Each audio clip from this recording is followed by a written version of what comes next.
Trayvon Martin's unnecessary death makes me ask the question, what is happening in America? It matters to know, to feel, to see as clearly as humanly possible right now.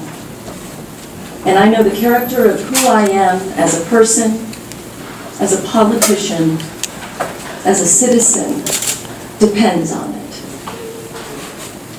I also know that I'm a part of a narrative of telling the truth tonight. This is my truth. America is turning vigilantes into law-abiding citizens, one state at a time. Yep. This is a crime. I concur with President Obama. We are a nation dedicated to the rule of law. I understand that a jury of Mr. Zimmerman's peers judged him and found that in the eyes of the current law, he committed no crime. I also deeply respect, value, and engaged in the democratic process. And I understand as a lawmaker and a citizen, laws can and ought to be changed when they are not working. Good citizens gathered here tonight, thank you for showing up. When a grown man can follow, harass, fight, and then shoot an unarmed teenager and walk away scot-free, the law is not working. The law to which I refer is known as Stand Your Ground. These laws in over 30 states, including Kentucky, have been pushed through state capitals across America by the NRA, the National Rifle Association. I and others on the panel will share more details about the exact impact of that law in this state, so know that that information will be forthcoming. The law sets the stage for any one of us who carry firearms to virtually have a license to kill by uttering these 3 words: I feel threatened. Even as the NRA pushes to expand where a person can bring a loaded and concealed weapon into our schools, into bars, into our churches, the NRA leadership is working around the clock to hogtie our courts and civil authorities so that when a life is taken, we have to just accept it as the new normal. I reject this. I reject that a perceived threat is warrant enough to take any human life. I reject the solution to America's death toll from guns, now nearly 10,000 a year, is to allow more guns at easier access without accountability. And most importantly to understand, most gun owners reject this as well. When Americans are encouraged to shoot to death anyone they see as a threat, the suffering caused by the violent death of an innocent is an afterthought.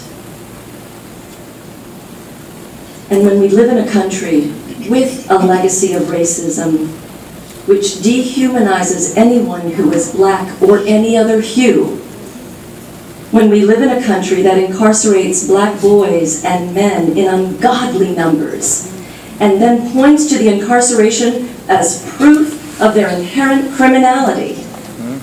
When we create a country that has that as the norm, we set the stage to turn vigilantes into law-abiding citizens. This is a crime. That's right. What is happening in America? People like you and me are showing up. People like you and me are choosing to speak civilly and honestly with one another about race, racism, white supremacy, about the legacy of injustice in the name of justice, about what it means to be a free people in a land devoted to life, liberty, and the pursuit of happiness. This is a time for all good people here with us tonight, in person or in spirit, all of us devoted to America's promise to stand our ground. Embrace the struggle, difficult as it is, hard as it is, unwaveringly embrace the struggle for a freer, fairer, peace-loving land. Most Americans, with or without gun ownership, want sensible steps to be taken to address gun safety and end the plague of violence that is killing too many children, women, and men, especially people of color. Choose to speak your truth with compassion in our community as we do tonight, in our homes with one another, where most violence still takes place.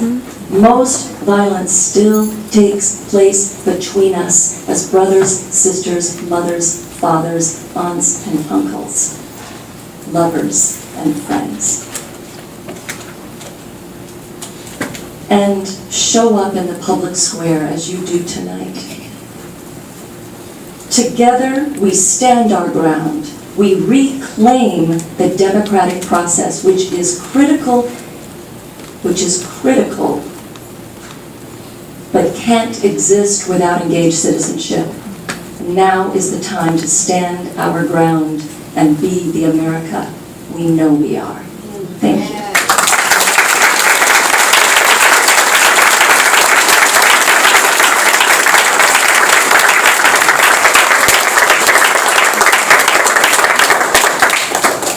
Now I'm going to introduce our moderator for the evening. This is Ms. Renee Shaw. Her career with the Kentucky Educational Television, KET, began in 1997, and in 2005 she launched Connections with Renee Shaw, the first statewide minority affairs program. Shaw is a public affairs program producer and co-produces KET's longest-running public affairs program, Comment on Kentucky. She's also producer and managing editor and host of KET's legislative coverage. She's a 2007 graduate of the Leadership Kentucky program and heads public relations and marketing for the First Baptist Church, Bracktown, where she is also a Sunday school teacher. So please help me welcome Ms. Renee Shaw.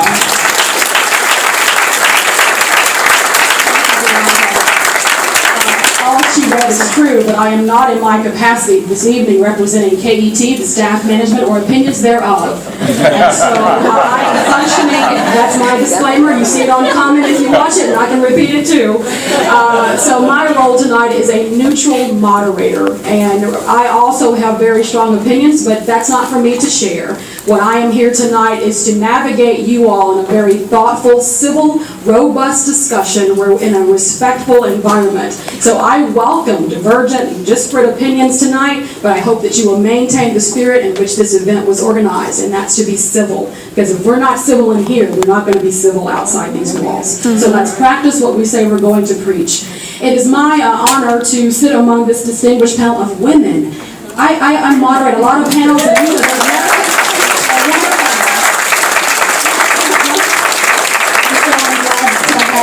female companionship this evening.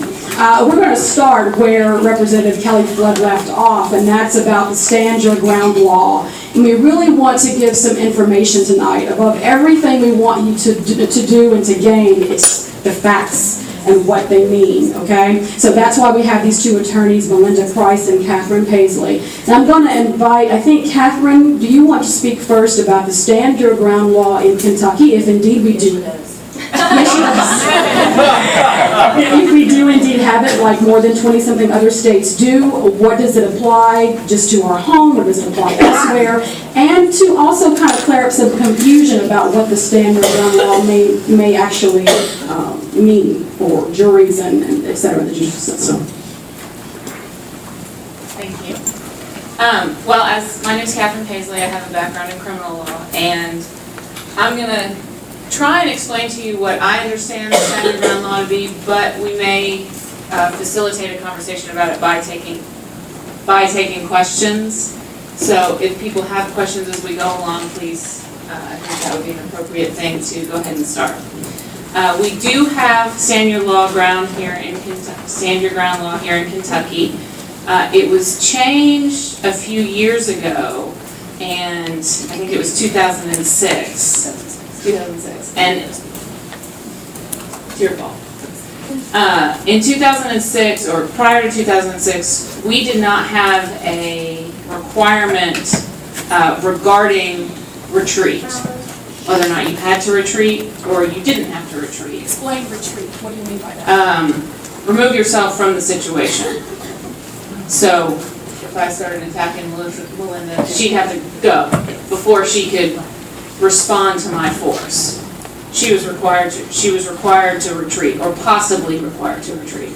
In 2006, they changed that in Kentucky, and now if I start beating on Melynda, she does not have to retreat. She can just immediately come back at me.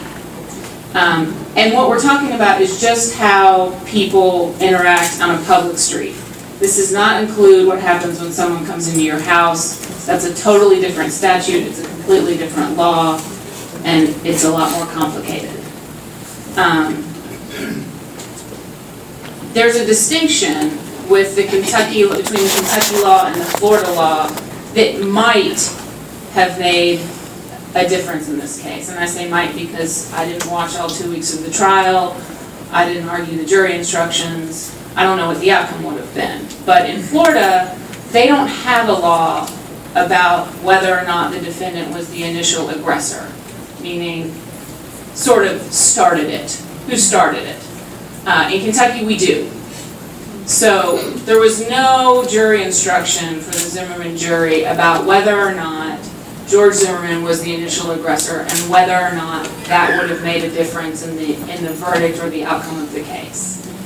In Kentucky, we do have that, and you can use force in Kentucky. You're supposed to meet force with force. So if I do this, then you do that, right? It's pretty simple. But there are circumstances in which you cannot use force. It's the improper use of physical force. And that is when the initial aggressor statute comes into play. And basically it says you can't take advantage of the self-defense law if you're the initial aggressor and you use, let's see what it is exactly, too much force or the other person withdraws. How do you define too much force? Well,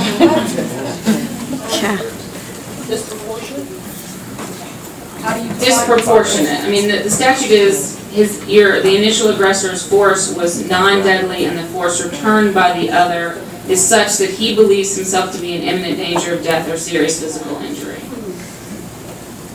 Yeah. It's very helpful. Melynda, do you have anything to add at this point? No, except on the point of too much force. I always, when I try to teach my students about what force means, I always think about, I think it's in The Godfather, where he says, you know, if they come with knives, then we come with machine guns, right? That there has to be some kind of similarity in the amount of force used, right? So I always give the example, if an old lady crosses your lawn and says, look at these lovely flowers, and then you beat her back with a stick, right? That's too much force for a peaceful invasion of your property. So you have to think about it. If someone is punching you and you punch them, if someone has a knife, a deadly weapon, and you have a deadly weapon, that's force for force, possibly, depending on what those weapons might be. Too much force is when you have really had acted outside of the bounds of the force with which you were presented. I would agree with that. And the initial aggressor, and I've read this a little bit more closely, but if I'm the defendant and I'm the initial aggressor and I come at Melynda and I do this, and she meets my push with a significantly higher, she escalates the situation with a significantly higher level of force, then I can respond with an even higher level of force. force. So if the victim meets my force with what we've been describing as too much force, or basically escalates the situation, then I can escalate the situation. So part of what's happening is that you are evaluating the exchange between the two people at every step. So you have the initial aggressor, and then the person can reply with force. That's one exchange. Then that person comes back with force, and each time you are essentially saying who is behaving according to the law with each exchange. So part of what was happening in the Zimmerman case, and part of how George Zimmerman becomes framed as the victim, is that although he did have a gun, which is a deadly weapon, the question becomes, at what point, in the exchange between the two people, did he become a person who was defending his life rather than a person who was menacing a young child? There's a question back Yeah, there. there's a question back, and if you will speak very loudly so we can. I can run the mic back. They can't hear you up here, brother. So can you come to the center of the room maybe, so Bianca's not running from you? I will sweat on everybody. My question is, if there's an individual who is 5'9", 130 pounds, he punches me with excessive force in my stomach, and I turn around and punch him with excessive force, my force is going to be a little bit greater, just a little bit greater than his. So if I'm a lot larger than this individual, how does the law take into play? I mean, if you even talk about force as far as physics goes, right? I'm going to have a lot more force than that gentleman does, right? So.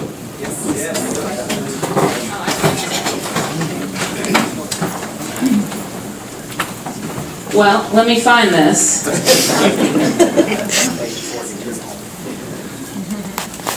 I didn't print this one out. I read all of the Zimmerman jury instructions. They were very long, and I found them to be confusing, and I printed out some of them. And I was reviewing them before I came in here, and there was a jury instruction that specifically said, you can take into account the relative sizes of George Zimmerman and Trayvon Martin in your deliberations. That's all it said. Just you can take into account.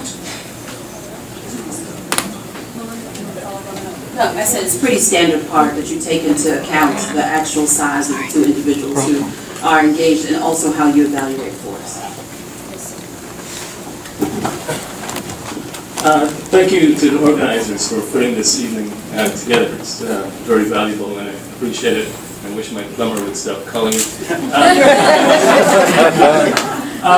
My question is, where does stand your ground law stand relative to the advice and opinion of law enforcement? Because before you get to stand your ground, there was advice from a 9/11 operator to stand down, to not pursue, to let law enforcement. So if you get that kind of advice, from law enforcement, how do you get to impose stand your ground? That's a real sticky wicket for me.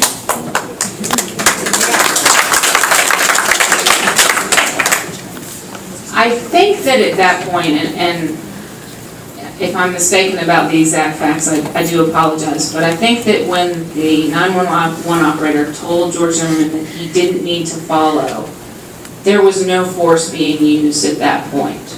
So really, had the encounter ended there, we wouldn't be talking about stand your ground law. Exactly. So, and that kid wouldn't be dead. That's right. But stand your ground also wasn't invoked in that case, right? No. It was not used. I think that's also important to point out. He had a traditional, under Florida criminal law, self-defense.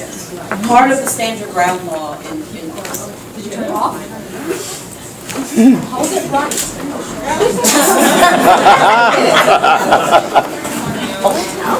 Neil, AB. I need a new battery. See, that wasn't me. There it goes, I heard it. Yes, it's on. There we go. So in the these stand your ground laws, which were passed in a lot of state legislatures, 2006, 2005, 2007.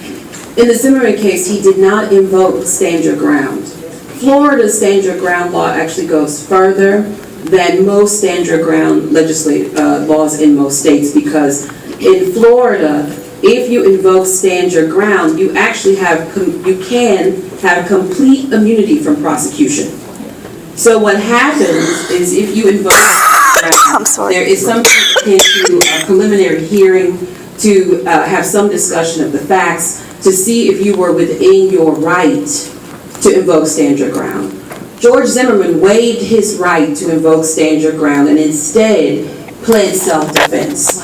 And there are a lot of reasons that lawyers, the few lawyers I know in Florida have spoken to, have suggested why he may have done this. And part of it was because in those hearings, to establish whether or not you have immunity, he would have to have testified. And there's nothing in the Florida criminal procedure statutes that says whether or not that information would have been allowed to come into a trial had the stand your ground claim failed. So instead they fell back and relied on traditional self-defense. But in Florida, it is possible that you could shoot someone in the streets and be completely immune from prosecution. I'm not clear what the right circumstances are, but clearly there are some circumstances imagined by the Florida legislature. I'd like to point out, specifically in Kentucky, that there's old legal precedent cited by the Supreme Court, the Kentucky Court of Appeals, which used to be the highest court in the land, that a Kentuckian never runs. The reason why we did not have stand your ground law for years when we weren't the first state to do it is because the precedent was already set that a Kentuckian never runs. Now, here's an important piece of information that I discovered in researching. Then where did this law come from? How did it come about? The NRA started to push for this law when penal code reform, which our state just went through, significant penal code reform, wonderful changes were made, giving a lot more jurisdiction back to judges and taking away a lot of the mandatory sentencing and allowing more people, especially those who are addicted to drugs and in for drug crimes, to have other paths toward restitution than being locked up forever. So when penal code reform started to be coming across the state in a wave, and it started in Texas, had a significant impact in Texas, the penal code reform commissions in every one of those states were saying the duty to retreat needs to be emphasized, that we have a duty as civil society to retreat from escalating violent situations. And when that recommendation was made and passed by many legislatures, the wave right behind it was the NRA saying, oh no you don't.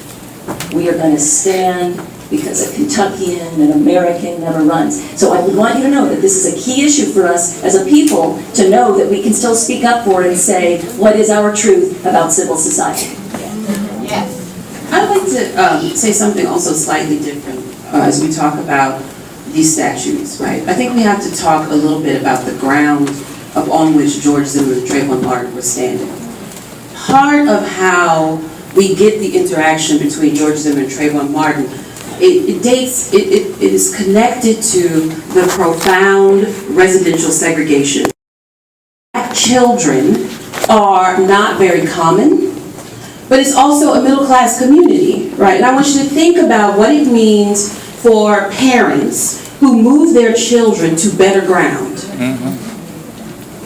Where is their safe place, a safe space for black children in this country? Where is their place where they can stand their ground? You have to think about these statutes. I think it's important to think about the minutia of it, but you also have to talk about why this child, 3 weeks from from being 16 years old, why this child, he had just turned 3 weeks from his birthday, from 17, why this child did not have any space in this community. No ground for him, right? So I want you to think about, as we talk about the legislation, the arguments that are being made, where is there any ground for black children to stand and be safe? Okay? Because the statutes themselves are important, They are part of the reason George Zimmerman was able to walk out of prison Saturday night and retrieve his gun. But you also have to say, what about the ground in Florida, in Lexington, in Chicago, right?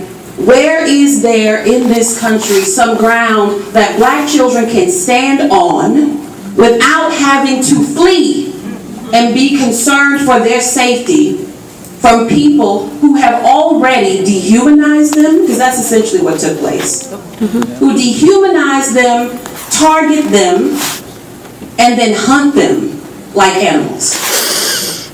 Thank you.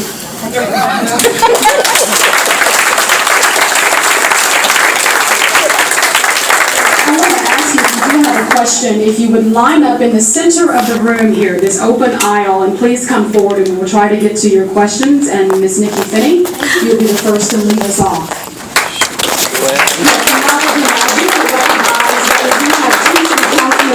Room with us today. Chris Ford, if you will please stand, and Steve Kay is also here, who I did not see. There you go. You all will add to this discussion as you see necessity to do so. Ms. Finney. I don't have a question, I just have a comment. Can I stand? Because I don't like to have my back. I'm reading from the Washington Post op-ed yesterday, Eugene Robinson. I have 10 copies of it for people who don't have a computer or who can't access it, and don't take that for granted, like everybody has that. So if you can get this, leave it. If somebody can't get it, please take it. There's 10 copies. I'm sorry, and don't grab this microphone from me.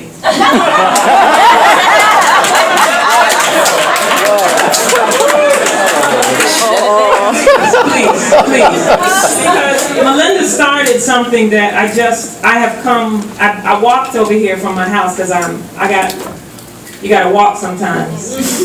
And so okay, I'm gonna stop talking, I'm just gonna read it. Black Boys Denied the Right to Be Young by Eugene Robinson. Justice failed Trayvon Martin the night he was killed. We should be appalled and outraged, but perhaps not surprised that it failed him again Saturday night with a verdict setting his killer free. Our society considers young black men to be dangerous, interchangeable, expendable, guilty until proven innocent. This is the conversation about race that we desperately, my repeat, need to have. But probably, as in the past, we'll try our best to avoid. George Zimmerman's acquittal was set in motion on February 26, 2012, before Martin's body was cold. When Sanford, Florida police arrived on the scene, they encountered a grown man who acknowledged killing an unarmed 17-year-old boy. They did not arrest the man or test him for drug or alcohol use. They conducted a less than energetic search for forensic evidence. They hardly bothered to look for witnesses. Only a national outcry, people in this room, forced authorities to investigate the killing seriously.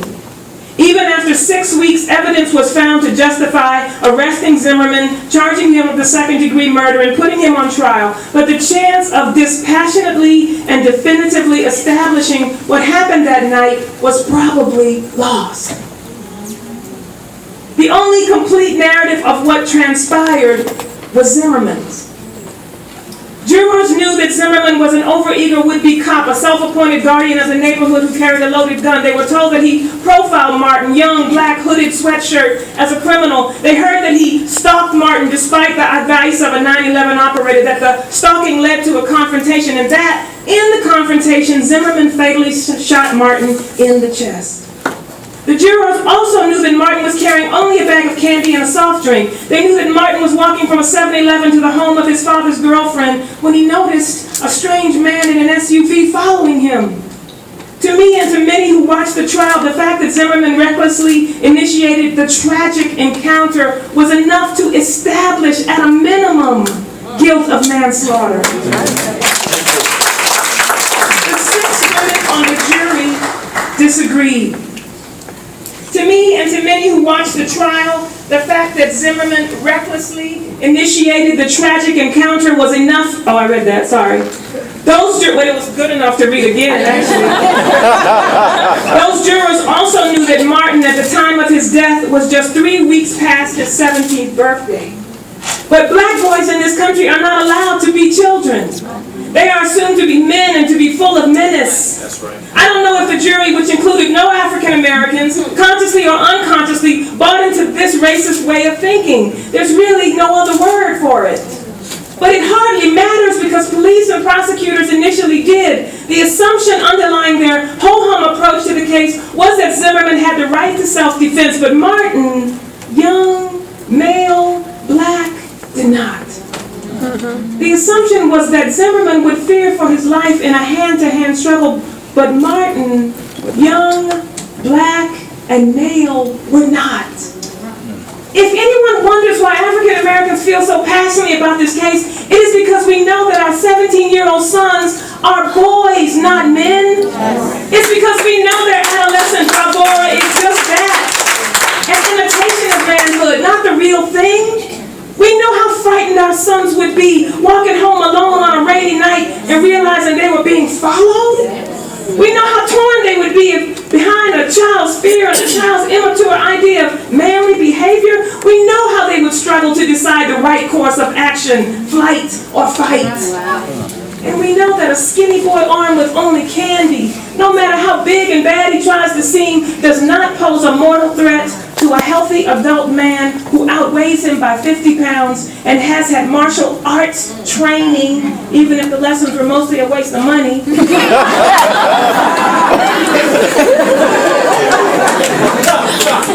He did win the Pulitzer Prize, so come on. We know that the boy may well have threatened the man's pride, but likely not his life.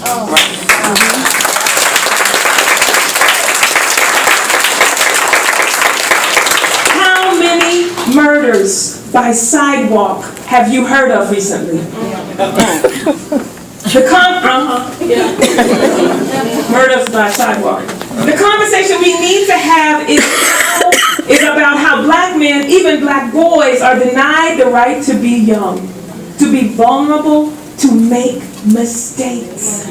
We need to talk about why, for example, black men are no more likely than white men to smoke marijuana, but nearly 4 times as likely to be arrested for it and condemned to a dead-end cycle of incarceration and unemployment. I call this racism.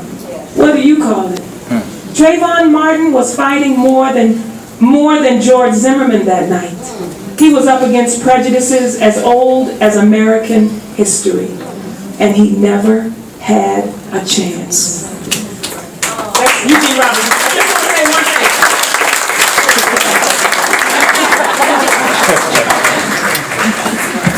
thing. Y'all good folks in this room, we cannot leave tonight without saying, we gotta call the 4-letter word, the nasty 4-letter word that nobody wants to say in this world, in this time, race. This is about race. We have got to figure out how to talk about it, how to get inside of it, how to get on the other side of it, because if we don't, we're gonna be here again, and again, and again. Race is not a dirty word, but we are led to believe that it is. And here's the last story.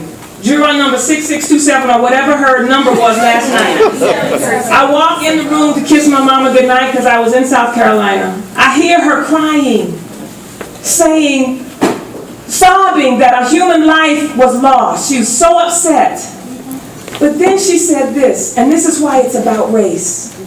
She said, Trayvon was as guilty as George. He had just as much responsibility to leave the situation, which is what the law has taught her, but he didn't. So she's sorry that he died, but nobody should go to jail for this because they were both at fault. You got to listen to it. Don't walk away from the TV because it instructs us. I just have one thing to say. If it was her son,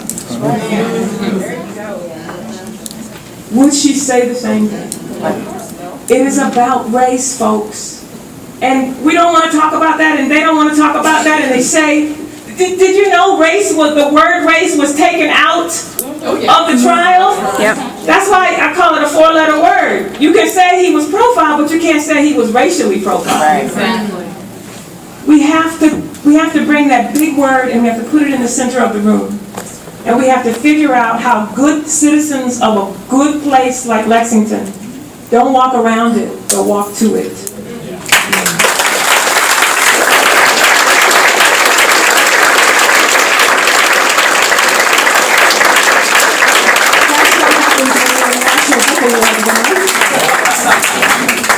But I don't want to make the assumption that everyone in this room is of like mind. And that's my job tonight. As difficult as it is, I'm not going to assume that everyone is on one accord about that being about race, Nikki Finney. And what I want to hear tonight is from someone who doesn't think it was about race. And then for us to take ourselves away from this verdict and to say, what can we do in Lexington? I want to hear from parents who are having conversations with their son about what you do when you think you're being threatened. I want to hear about those conversations. That's what we want to hear about tonight. And I want to hear a different opinion. And David Adams, I believe perhaps you may offer a different perspective, if you would care to share. Please tell us who you are. Well, given that intro, I was about to stand up first, but I am glad to do that. My name's David Adams. I'm a Lexington native, with Bryan Station. I'm in exile in Nicholasville, but glad to be here with you all tonight. I guess by all the introduction that's probably necessary tonight is we're probably going to talk a lot about the NRA and some of the evils perpetrated by the NRA tonight.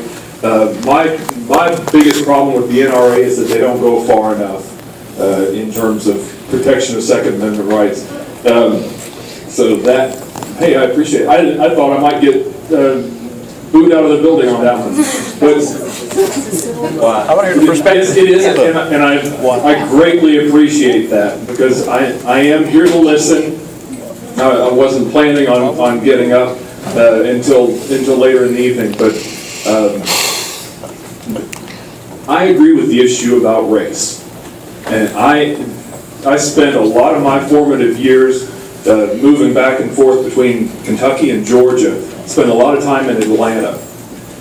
And feel like I was a distinct minority in the city of Atlanta as a white person. And not that gives me any special insight, but perhaps a little bit.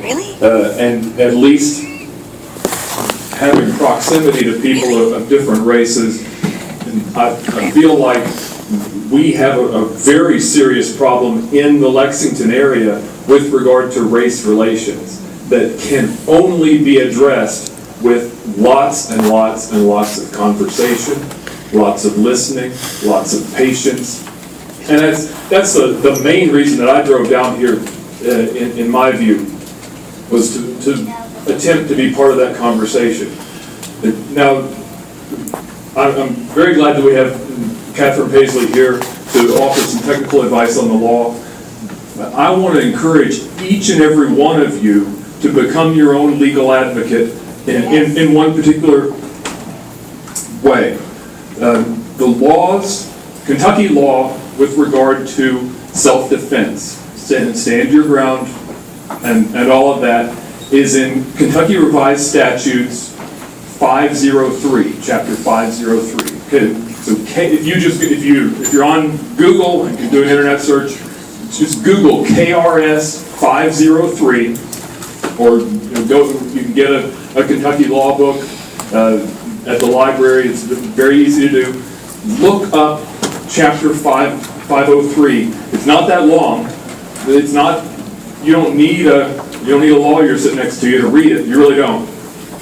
But read it. That's the law with regard to that we're all required to live under with regard to self-defense.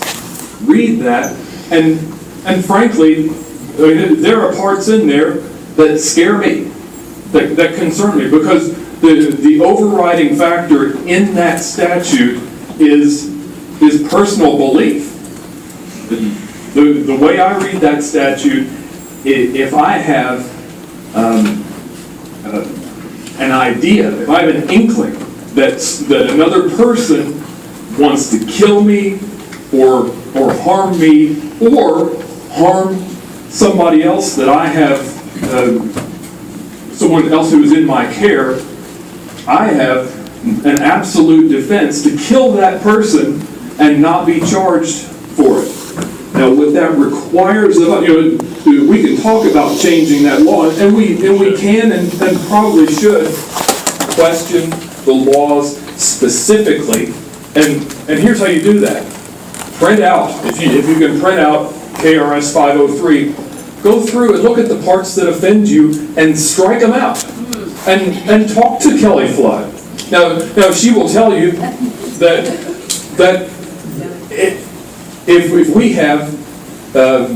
we were to have a vote in the State House of Representatives, you wouldn't get a half dozen votes for repealing Stand Your Ground or limiting Second Amendment rights in any way, shape, or form. So it's not just the Republicans; it's absolutely its Democratic leadership in the State House of Representatives.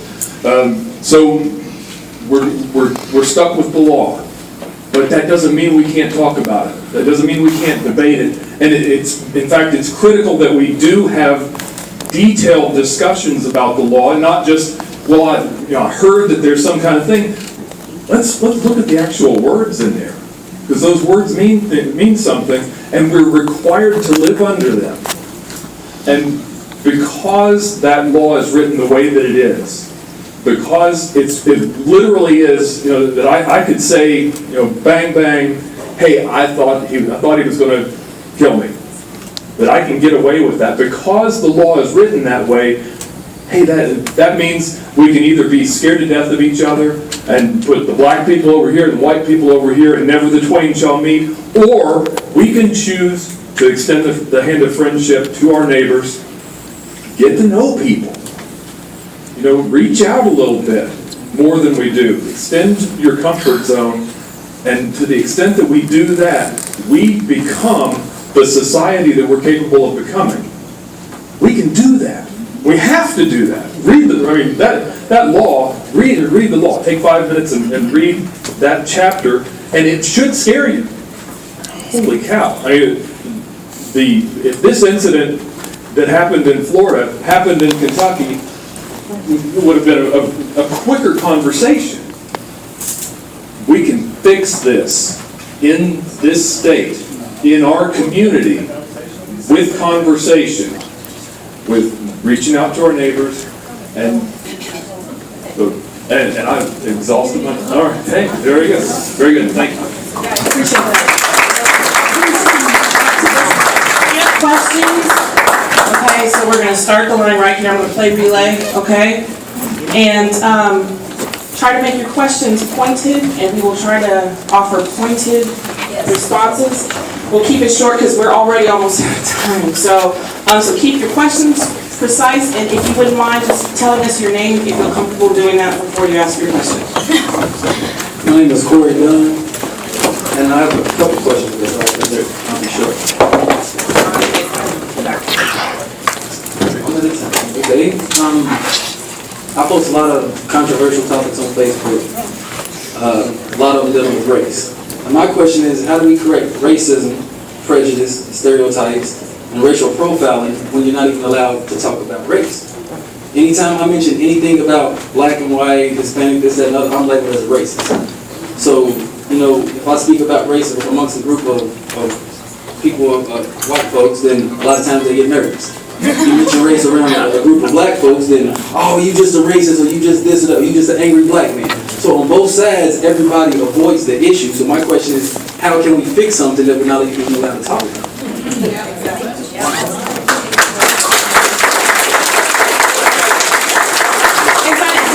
That's a general question, general statement kind of thing. I don't know if anybody has an answer to that, so we'll just kind of keep it moving. In the spirit of hearing more voices, that's a great question. Let's keep going. And if you have specific questions for the ladies up here, okay, so. I'll just go make a comment again. need to go to the back of the line and do so, because there's a line form for that. Yeah, okay. Sorry, just keep maintaining. All right, my name is Michael Stewart, and I've got a question of just kind of clarity for the panel here. You have to kind of excuse my ignorance because I was a little bit confused at some of the things you said. Make sure you But speak up. the attorney here, giving the advice, you mentioned to the gentleman here that was having issues with this plumber up here, that if Zimmerman would have taken the advice from the 911 operator, that we wouldn't even be talking about a stand our ground law right now. And then you had mentioned that he did not even invoke the stand the ground law in the trial. And a big part of this evening is stand your ground in the Zimmerman case, when in fact, are we thinking, should we be discussing self-defense instead? Or where is your relevance to bring in the stand your ground law? Very good question. One of the things I want to make sure is clear is that there is not clarity on this issue. There is great confusion, and my understanding, I didn't want to counter my colleague here, but what the reading I did showed that yes, Zimmerman did turn down the two parts he could choose around stand your ground. The first part that granted him immunity from any prosecution, but the second part in the trial, the stand your ground language was brought by the judge to the jury, and that's why there caused an enormous amount of confusion to the jury. So what I would want you to understand, sir, is it was invoked, and honestly, that's where more research, I need to do more research about how it happened, but it was in the context of the trial and the issue. There is great confusion left over, though, from how it was used and said. So you are accurate to be confused. Because what I read on Stand Your Ground showed that he did invoke Stand Your Ground. After he turned down his immunity piece, the initial stages of his, and this is where I wish I just had that other piece of paper with me, but I don't, there was a part that he did invoke originally. Later he went to an only self-defense one, but originally he invoked part 2 of Stand Your Ground in the early stages. So that's why it originally got brought in. And my other reason for bringing it in, good man, is because it's an issue that is used, this law is used for this kind of situation and will arise again, and there's not a lot of clarity yet in the law about how we use it. So that's why it was also brought to the foreground. Melynda, do you have any rebuttal to that? No. Okay. All right, next person. I just wanted to respond to Corey and say, you just keep talking. That's what you do. If you feel like you are a person who is trying to seek out some truth and to bring a difficult conversation to your community, you just keep talking. Hi, my name is Gabriel Estridge. I have a few questions that may have been answered at the start of the So these are largely statistical questions regarding if anybody knows the breakdown in demographics in invoking these, in actually invoking these laws, and where exactly are these stand your ground really invoked? Is it very often invoked successfully legally by breakdowns of race? Does it tend to be less successful for certain members of race? What exactly is the state, particularly within the state of Kentucky? And that's all. Yeah.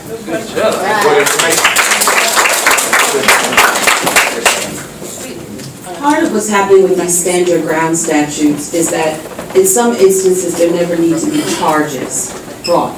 So it's not even clear that these cases, because of the identity of the victims, because of the community attitudes, they would never ever reach media attention. And so the reporting of who has actually invoked Stand Your Ground is relatively new.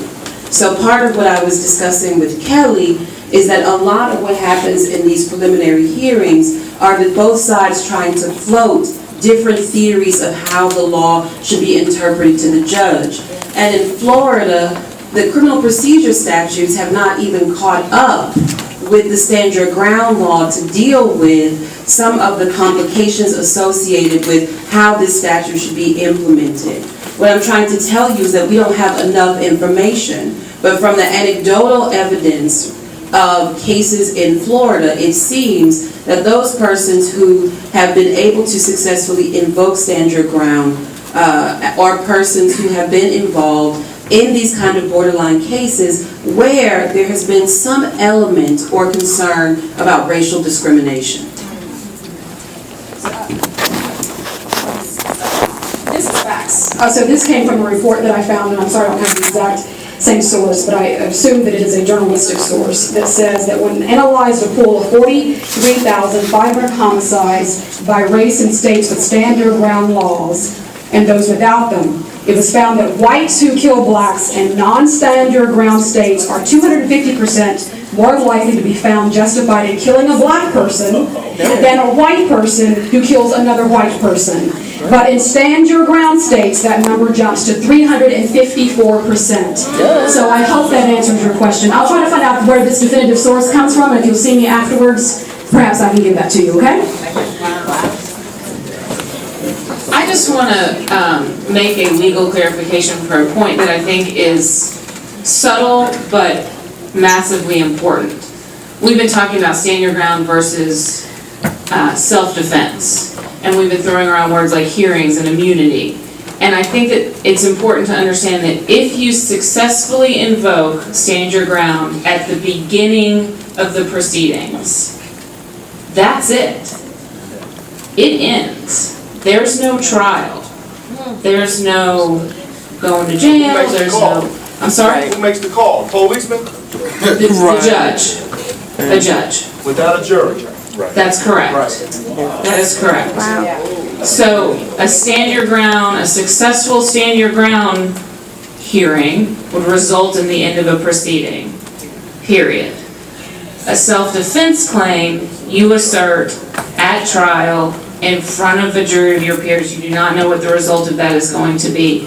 And necessarily, I guess there are circumstances in which you could not admit the homicide of the victim, but in order to say that you acted in self-defense, you have to admit that part of the crime.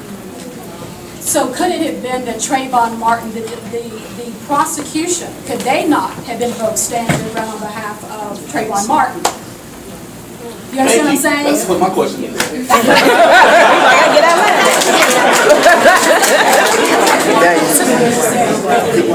Just so you can hear in the back, my question to her response about stand your ground is I asked, and I'm not an attorney, and I have no legal background. So I was just asking, did the state, the prosecution, not have invoked stand your ground on behalf of Trayvon Martin? Because does not stand your ground work both ways? And the way I understood it during I appreciate the applause. I'm just working through this, but the way I understood it also in TV analysis is that Zimmerman's defense team didn't want to invoke stand your ground because they feared that then the defense or the prosecution would also be able to mount a stand your ground case on behalf of Trayvon Martin.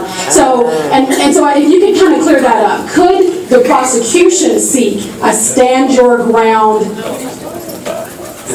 defense? Yes. Well, I don't have the exact answer. I don't have the Florida statute in front of me. I can tell you that the Kentucky statute refers to the person that can make this claim as the defendant. So, if the Florida statute is the same, I would postulate that no would be the response. But I don't know what the Florida statute says. You don't argue stand your ground, you can argue that he had a right to defend himself. Okay. You can argue self-defense. Not self-defense.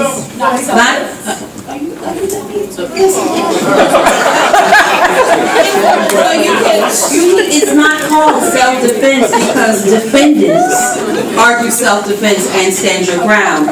He's the victim. And normally the victim does not have to defend themselves. Teach.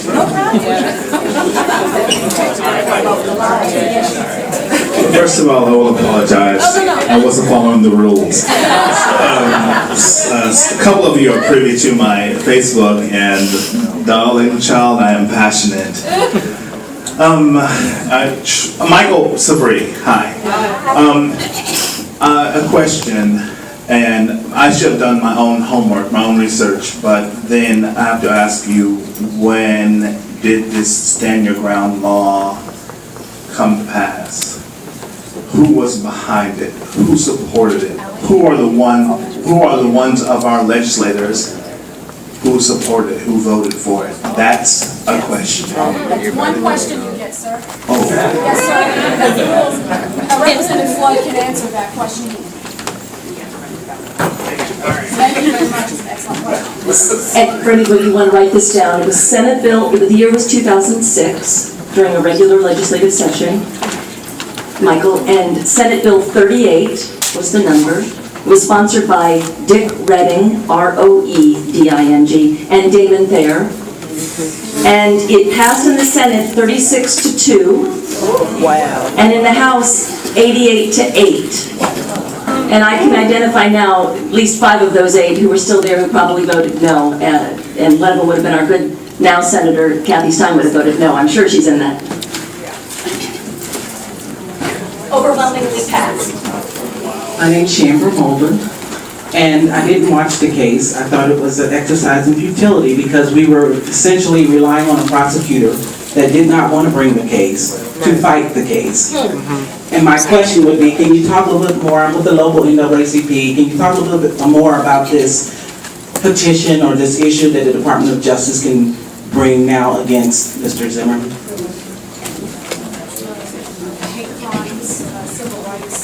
So the part of what's happened now is that at the same time that the media outcry began to push the local Florida law enforcement officers to investigate the case more thoroughly, there was also a request of the Department of Justice to investigate whether or not there was a violation of Trayvon Martin's civil rights. That investigation was suspended while the criminal proceedings went forth, in the hopes that the criminal proceedings would work themselves out in a way that's satisfactory to the community and to all parties interested. So that investigation, there's been a call by the NAACP, the Legal Defense Fund, and the NAACP to bring back that investigation. And so they are positing several ways, they're raising several questions about how that can happen.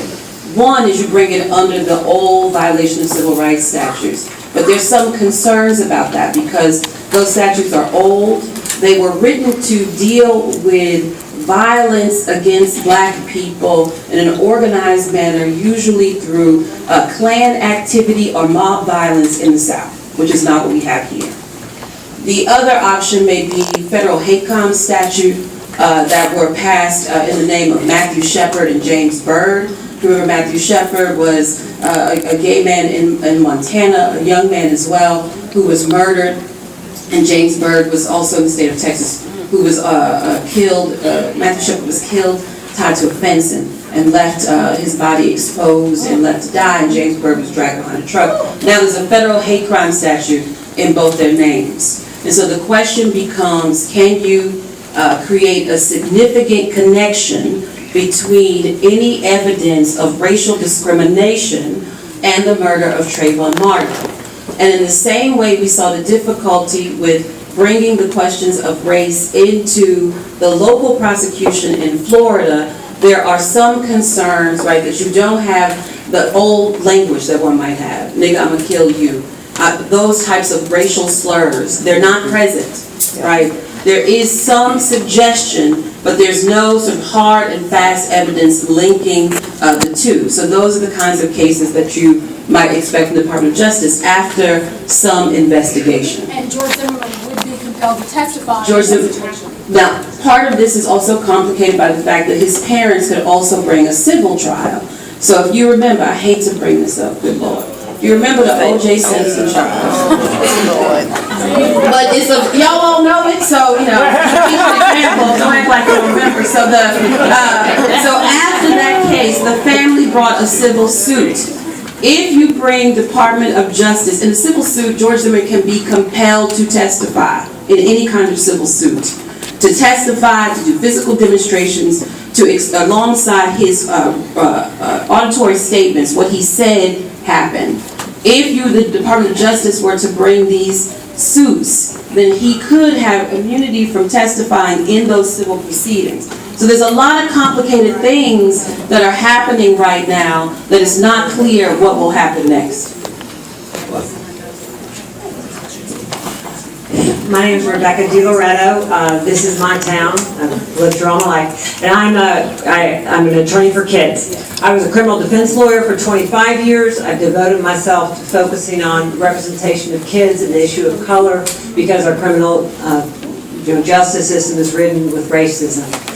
The thing that Kelly Flood brought up about the NRA, if you care about the protection of our children, where they are going next is with arming the schools. And this will impact the safety of our children, and it will impact the safety of African American children. And if you want to look at it, you can look at the stats in Lexington, you can look at what happens with restraint and seclusion of kids at the school that we have chosen to call the Martin Luther King Jr. Academy for Excellence, which is 80 to 90% African American kids. And you can look at what happens to them in terms of restraint and seclusion. So even though it's tough to say it, and Kelly Flood has suffered a heck of a lot of beatings for trying to stand up to the NRA, it is critical to understand how much they impact public policy and legislation and the safety of our children and our families. On August 10th at Imani, which is out Georgetown Road from 1 to 5, we're showing a movie, The Central Park 5, and we invite all of you to attend. You can find it on my Facebook. My name's pretty easy. Yeah, Rebecca DiLoretto. Think about Doritos, look at DiLoretto, and we're the Key News Journal is one of our co-sponsors, and NAACP is a co-sponsor. I work for the Children's Law Center. So August 10th, 1 to 5, we welcome all of you for a further community conversation. Thank you so much.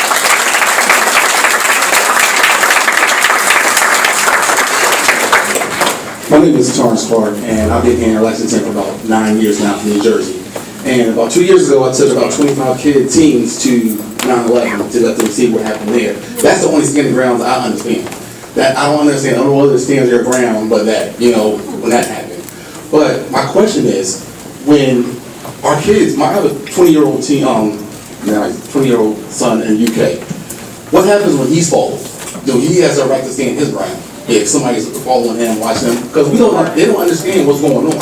So the first thing that I train my son to do is protect yourself.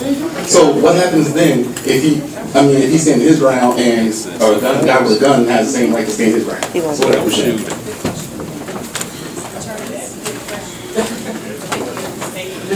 It depends. I know that is very unsatisfactory, yes, but it depends completely on the facts of every single case and who the initial aggressor is and how much force that initial aggressor has or brings to the table and what the other person thinks the threat is, what the perceived threat is.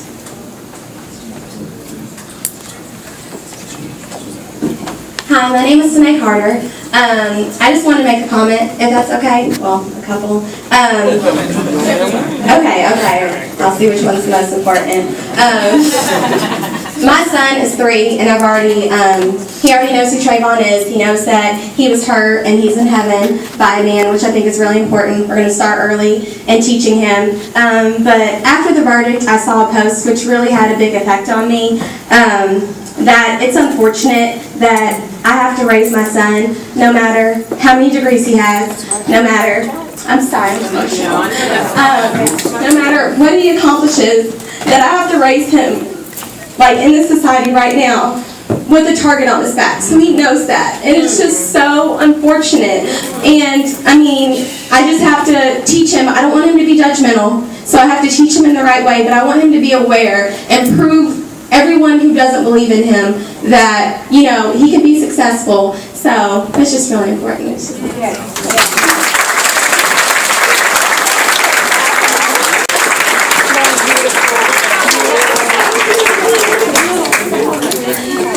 I want to make a statement. It's more of a series of questions. I'm Nam. I do poetry. But anyway. Series of questions. Whether you agree with him or not, How many people would hire Zimmerman to protect their community? By a round of applause. The jury. How many people would hire Zimmerman? Okay, we have that done. Now, one thing I want to acknowledge is I really appreciate all the people who are here, especially the people who are not black males, who are the exact people who are the victim of the reason why you are here. Another question I have, when we have meetings in the community about issues such as this, where are you? Okay, well, you found out about this the same way I did. And the same thing is that you need to put forth effort in order to be more aggressive in your activism. As in, if you can, if you actually can. And it's not just about lip service, it's not just about what the national media says is okay to be outraged about. If you care, then you need to take an active role in our community. When you see me being harassed by the police for loitering at a bus stop, where are you at? When you see your brother being pulled over for absolutely nothing because the police figure, and I've heard them have these conversations, it starts with the tail light, and we're going from there. And we're going to find something. So where are you at then? When you see discrimination policies amongst your own friends, and you see what they have to say and their attitudes, where are you then? Yes. What do you have to say then? I think it's great that we come here for this. I think it's great that we all on the same plane as far as what we think is right and wrong. But if you are not serious about taking action, you're wasting your time. If all you're going to do is sit here and look pretty and do nothing to help any community organization, nothing to help a black male live a better life, nothing to improve the image of what we do in our community, nothing to increase my chances of employment and taking care of my children, why are you here? Because if I go outside these doors and 6 months later, I'm facing the same exact conditions I'm facing right now. Yes, sir. Why are you here? Yes, sir. Thank you.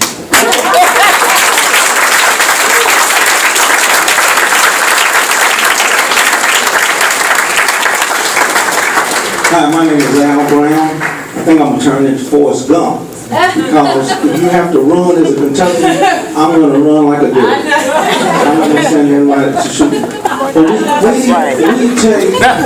been asking young kids in our community to take and turn in their guns because we know it's gun violence in the largest cities.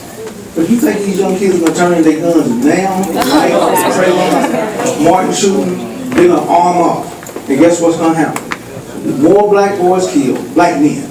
It's going to be more police officers killed because everyone is living in fear. And one thing I want to ask the question about is that black young youths, black men get incarcerated more, we get put in jail more. When is it going to be time where we take and go out and say, hey, look, this got to stop? And the question the thought I want to leave is this. Michael Vick fought dogs. He had $100 million. He could have went to a county jail and posted bond. They put him in a federal penitentiary for fighting dogs. He lost $100 million. Would they have done the same thing to Tom Brady or Peyton Manning?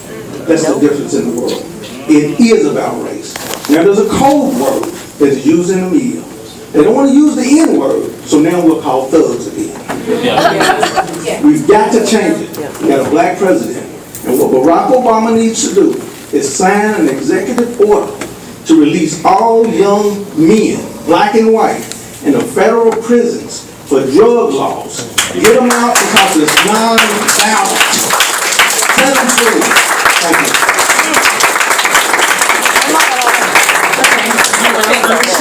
And I have a question. I have a cousin who was beat up yesterday, and he was beat up by, non-black kids. And they called the police in the neighborhood that happened, and they did nothing about it. So of course that concerns me, of course, in the light of everything that's going on now. And so my question is, what do we do as citizens and individuals to approach the police or to make sure that and I know not all police officers are guilty as far as that goes, but what do we do when we are having those injustices, when police officers aren't doing what we feel the right thing to do to protect our communities, and then we're almost left with no choice but to defend ourselves? What kind of solutions do you have for that, perhaps?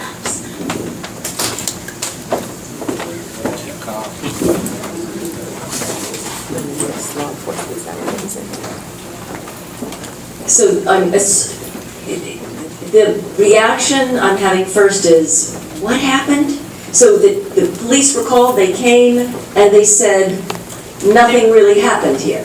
They basically told my aunt that to stay back, basically not to get involved with the situation. He got beat up, bruises, everything like that.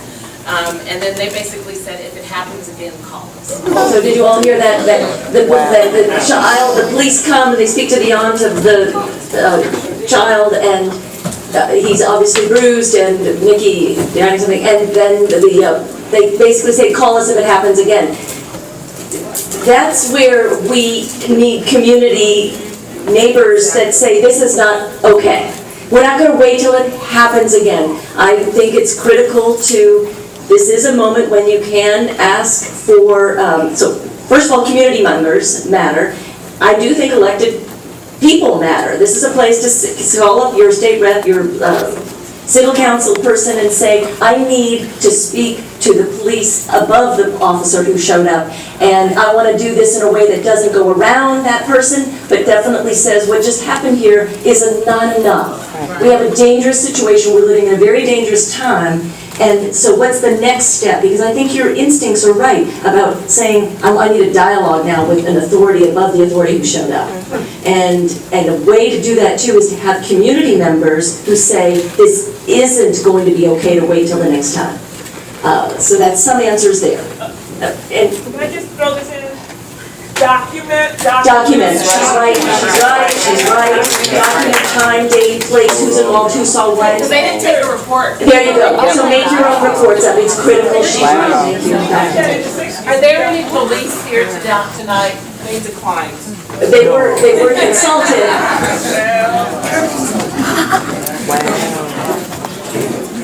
Big surprise. I would have been surprised if they were. Hi, everybody. I'm Sherry Garth. And after the verdict came down on Saturday night, I was sitting with my daughter watching it. I realized something happened to me as a little girl that was so familiar that I couldn't stay home tonight without telling the story. I was 11 years old, walking from the store with candy. I came upon a fight between a black American and a white American, girls. I was with two other friends of mine. I'm standing there watching the fight. I see an individual come out of her door. She had a cup in her hand and something utensil-y. At the time, I didn't know what it was. And she was staring at it. She came over and quickly threw whatever was in that cup in my face. It was Clorox. She grabbed me in a headlock and took that utensil, which ended up being a knife, and slashed me around my neck. I'm 11 years old, coming from the store, not bothering anybody. I did see the fight. I really didn't even elaborate. I'm standing like everybody else looking. I mean, I didn't even imagine. But what got me about the trial was I had that same scream, which was a death scream. Now, I know they were saying a lot of people didn't think it was Trayvon, but I had the same scream. That's the last thing I remember going to the hospital, was that scream. Nothing else. And it wasn't until the verdict was read, I'm sitting with my daughter, and the release of that, I never once had released it. I never even talked about it. And it was 40 years ago. I never even mentioned it. For one, my mother had told me not to go to the store, so I wasn't supposed to be there. And so her thing was, after getting home from the hospital, and while I was recuperating, I had to hear, you're in trouble, the whole time. And at 11 years old, I never got to express it or tell anybody. I didn't even really know about racism. My mother never talked about racism. But that's what happened, and I felt compelled to tell my story since Trayvon didn't get a chance to tell his. So I'm here sharing mine now. Thank you.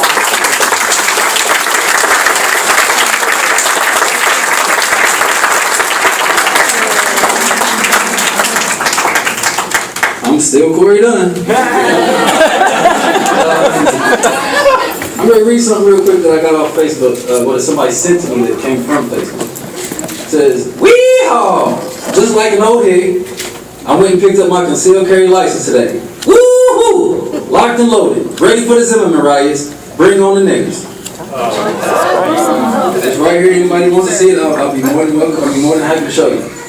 Now, with that being said, there's racism in America, and we all know it. There's also an issue of white supremacist thinking that most of us don't even think about, and you don't have to have or to subscribe to white supremacist thinking. Black people do it. Hispanics do it, as in the Zimmerman case. White people do it as well. So my question is, why does America seem to think the white way? Because what people fail to realize is that with the stand your ground laws or whatnot, it's working for the white folks now. What happens when us black folks start to realize that we are being threatened and we are being harassed and we are being oppressed to the point where we start using that law? Because my question is, then the law here's my thought about that though. Robert Brown just mentioned police are going to start dying. And you say, well, now why would you say that? Because if, as a black man, I have a right to stand my ground, and anytime I feel threatened, I can shoot somebody. The biggest threat to black men in our communities just happens to be perceived as law enforcement. That's right. So in the, I'm not saying it's right or wrong. All I'm saying is, read the law. It's not in the law. What I'm saying is, the average person is not going to go through the law books to read those laws. However, if we feel like we can stand our ground anytime we are threatened, then that force may be turned against the people who are supposed to be there to protect us, but are failing to do so and are harassing us, and they do threaten us on a regular basis. So my question is, what's going to happen in America or to America when the African Americans start using the same self-defense and stand your ground rights as everyone else? Law will change. That ain't never going to they'll stop everything. The suggestion of arming black people actually goes back to David Walker's appeal in the late 1700s. This is not a new conversation among black people in the face of what is seen as a sort of intense physical threat because of racism. I guess my thoughts about this are not important.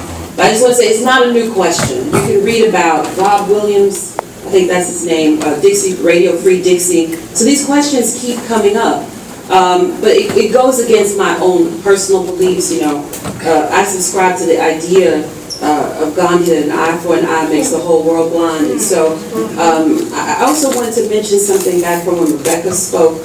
I just got back from the NAACP Legal Defense Fund as a training for lawyers who represent inmates on death row, which is the kind of research and work I've done in my professional career. And one of the things, there was a scholar there who talked about that the ways in which black children are dehumanized by law enforcement officers. This goes to something Corey said as well. So he studies law enforcement officers exclusively. And he does these studies where he puts in front of them a picture of a white boy and a black boy the same age. Both of them were 13 years old. And he says this boy was charged by either with a felony or misdemeanor. And without fail, in those cases, white boys, and they don't tell the officers the age, they ask them to guess. White boys charged with felonies were estimated to be 2 years younger. Black boys charged with felony were estimated to be 4.5 years older. So this idea, right, that your children will be perceived in the same way is actually, it's the empirical evidence, right? The real evidence of what Eugene Robinson was saying is that black children are criminalized and they are seen as, just look at the discussion of Trayvon Martin. How many times did you hear them refer to him as a child, which he was? Right. Because in the racist mind, black children, from the time they probably are about 10 or 11 years old, are already manipulative criminal adults who are out to get you and therefore can be targeted. Targets of racial violence, targets of police violence, and I think that's important to remember. And what Rebecca is talking about, the ways in which schools are being criminalized. The school-to-prison pipeline is a very real thing for black children, particularly black boys. That idea, I think, cannot be said enough in this room.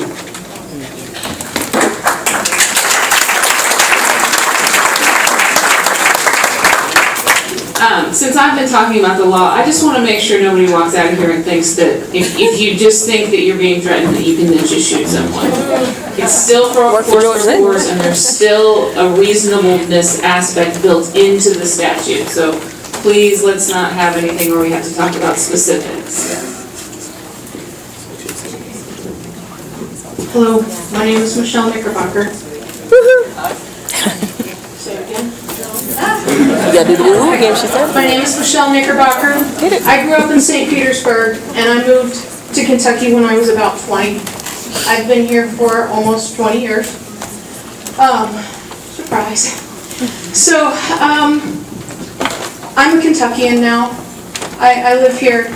I live in a city where there's no fairness ordinance. I'm a queer American. And I'm not gonna lie, I'm dealing with a lot because of the Trayvon case, excuse me. You know, I feel really stupid. Because I look around and I see people getting twitchy when my black friends come by. People that I thought I could trust. And I feel stupid. Because I don't know what to say. And when it's the right moment to say, hey, don't do that. Right. You know, and I haven't had to be scared before. Except when I'm gay in public. And so now, I didn't even know about this stand your ground thing. Didn't have a clue. I'm not educated. I mean, I'm educated, but not about that. Who is? Thank you. Thank you. So now, you know, I'm worried that there's going to be a point that I'm not in Lexington or Louisville, and somebody calls me out and says some things and I get angry. You know, I've done it before, and I've said things back. And they come and they hurt me. If I don't retreat, and these people kill me or my partner, can they say I was standing my ground? I killed that queer and it was okay?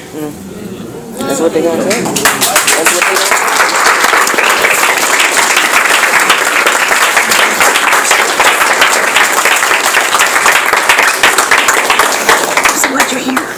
So Katherine and I are consulting on these questions, and I had a similar conversation in the fall with a group of boys from the program at Bracktown, which the name is BMW.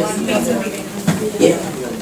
And the truth is, you know, what we learned from the Trayvon Martin case is that it's highly possible that such circumstances would occur. Now, they actually use the word queer, right? Part of what happens in this case is George Zimmerman does not, as understood from the recordings, use any type of racial slurs. And that would have changed the circumstances of that case slightly. So it's possible that these things could happen. And part of it, I think, that is motivating people to stand and block interstate highways all over the United States is that so many people understand and recognize what it is to live daily with that fear, right? So I sit before you as a law professor, but I'm also the mother of a black boy. And so you have to think about how do you tell them and what do you tell them and when do you tell them these things. Rebecca DiLoretto and I have sat down and had conversations about how the best advice you might be able to give black boys is to surrender themselves. Because if they run, and black girls, I think that's important to mention as well, that if they run, if they don't surrender themselves peacefully, the kind of harm that could be visited on them. And I want you to think about Sabrina Fulton and Tracy Martin and the kind of conversations they may have already had with their son, right? That's, I think, part of the complexity of this case. And so we can talk about the technicalities of the law, the criminal proceedings, which I watched quite a bit of, the criminal proceedings and what went wrong, but part of the righteous anger, right, comes from the idea that your children, because of their skin, are not safe. And it's, in the Trayvon Martin case, not only says, can you be shot, but how many of you heard that forensic scientists say that he was probably drowning in his own blood from 1 to 10 minutes. That is the kind of harm that can be visited upon you. And what this case says is that the state may not even make its best effort to vindicate the violence against you, but the truth is, the day before that Zimmerman verdict came down, they weren't doing it. One of the lowest rates of crime to be vindicated or prosecuted in this country is crime where violence is visited on black people. Black victims of crime are the least likely for the state to seek prosecution in their cases, no matter who the perpetrator is, right? So I think it's important to acknowledge what this young woman says and to say that how do you teach your children when is the appropriate time to stand up for themselves? And when is the appropriate time to lay down? Because your life may depend on it.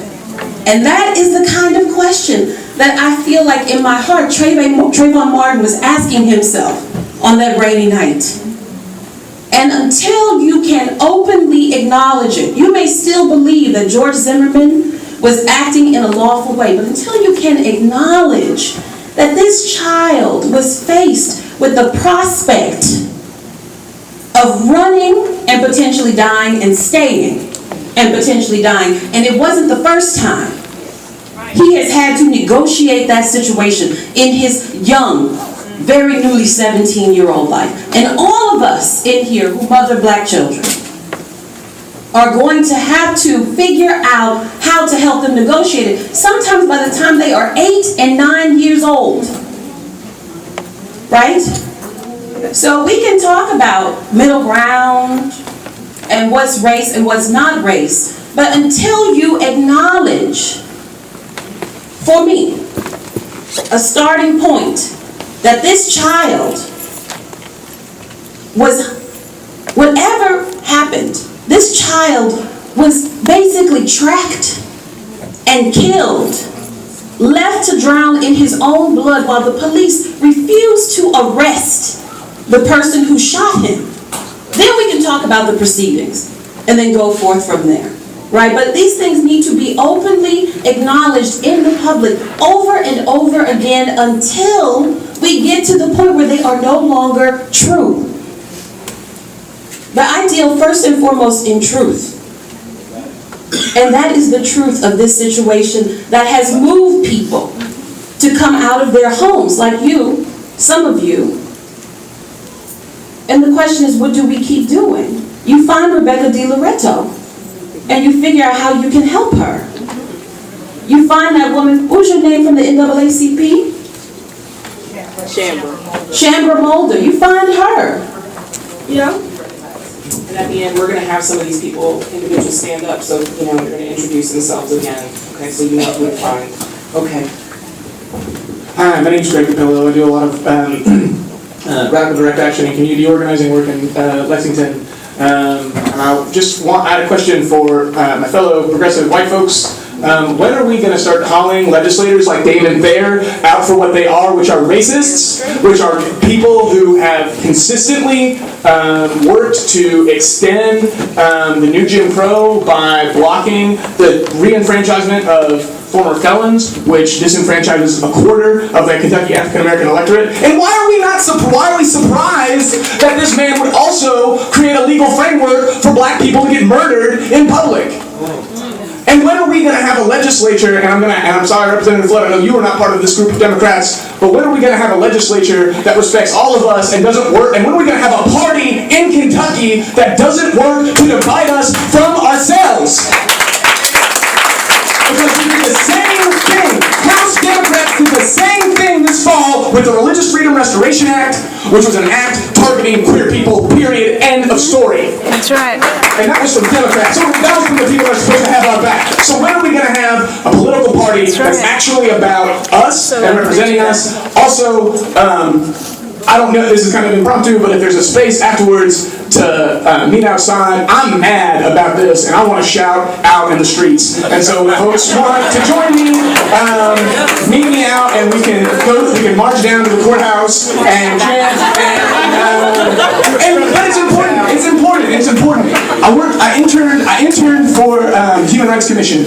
And I asked William Morton, who was the executive director at the time, about the riots after Tony Sullivan was killed. He said, riots? I don't know anything about riots. I just know about angry black people who were mourning in the streets. Wow. And then he said, well, a riot was in 1996 when the Wildcats won the national championship. It was over $100,000 in property damage. There was none from the Tony Sullivan riots. Nothing near on that scale. So if folks have energy around this and want to vent it, I think that's important, I think that's healthy, and I think that's a real good way to show people that have ill intent for our youth exactly what we think about that and what we're going to say about it.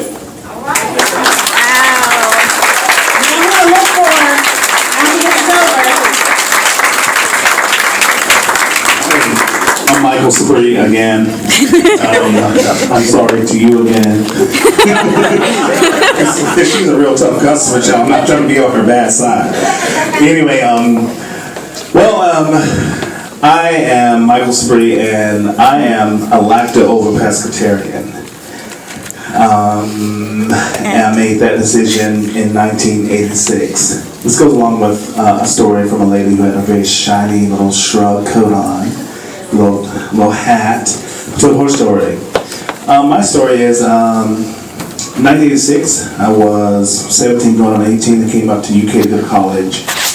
And I was a little punk rocker. I had a little diverse set of friends. I thought I knew every goddamn thing.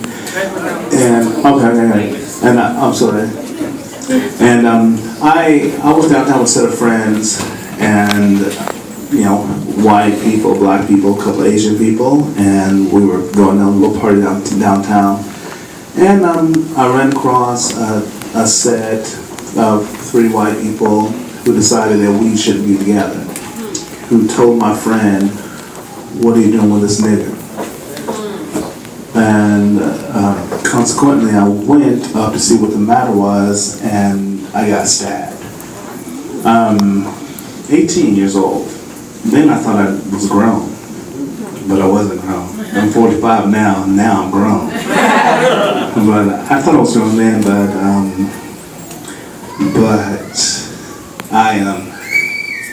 as a result, I went to the hospital. I was in intensive care for about a week. It punctured my small colon. I couldn't eat heavy solids, so then I became a lacto-pescatarian. So, I couldn't digest a lot of things then, but it was my testament every day from then until now to not accept any kind of semblance to racism. Your funny joke about the Poles, your funny joke about the non-driving Asians, your funny joke about the woman who can't cook, but never mind. Sorry. I've been warned. But your jokes about all these things, no, and no, and no, and no, and never, ever, ever, ever, for always no. Question.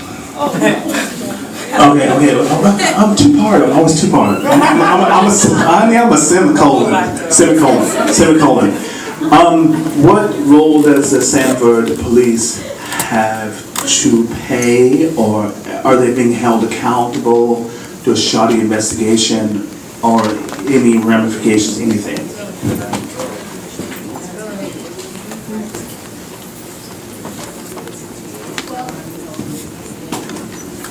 Well, it's not that easy to sue law enforcement, that's the first thing.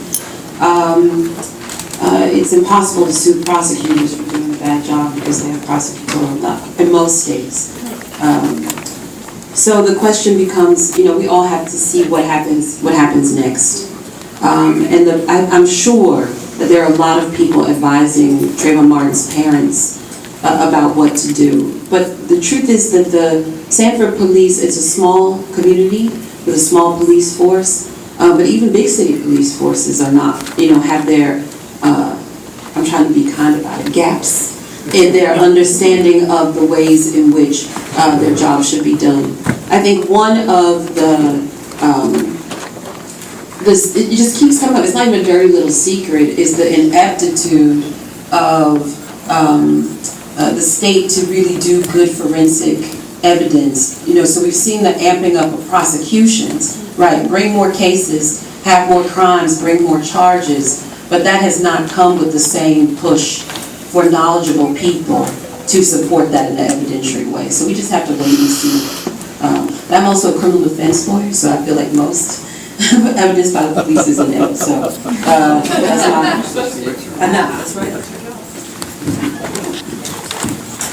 Hello, my name is LaTanya Jones, and I came tonight because I'm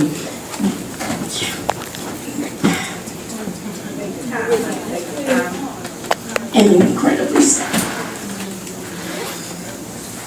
and tremendously perplexed.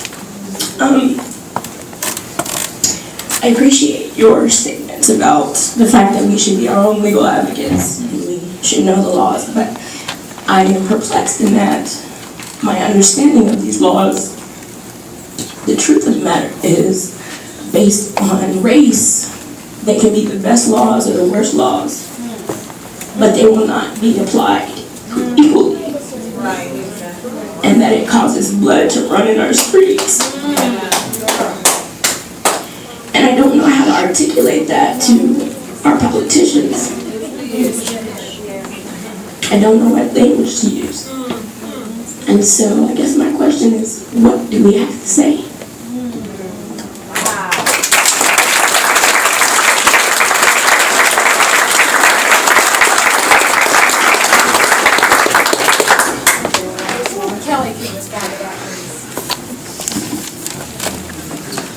The language you just used is the most effective language to use face-to-face with somebody that was real, was deep, was true.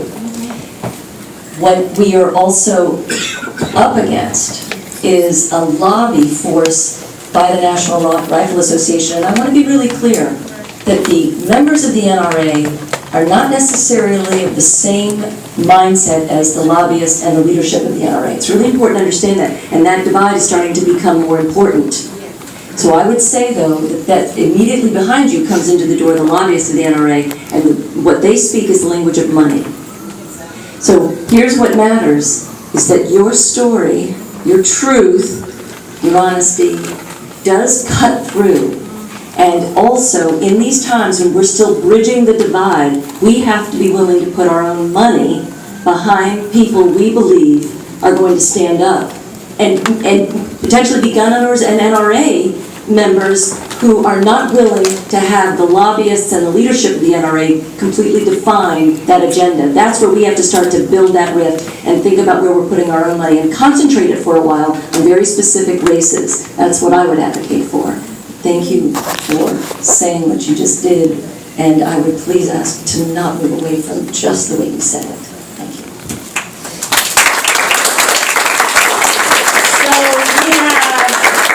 So we have 15 minutes, so I'm gonna ask that you guys just really, 15 all we have is 15 more minutes, okay? So we're gonna make our responses clear and precise, and our questions, okay? So just make sure you say.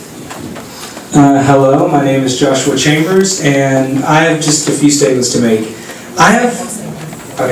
This will be really quick. I have followed this case since day one, because it was someone of my own age at 17, even though it may not look like it, I am. And I just want to say, where is the justice where people can take the lives of children, from Casey Anthony's daughter to the Sandy Hook Elementary shooting, and now to Trayvon Martin? Where is the justice where people are taking the lives of these young people who have so much to look forward to? I ask you, where is the justice in that?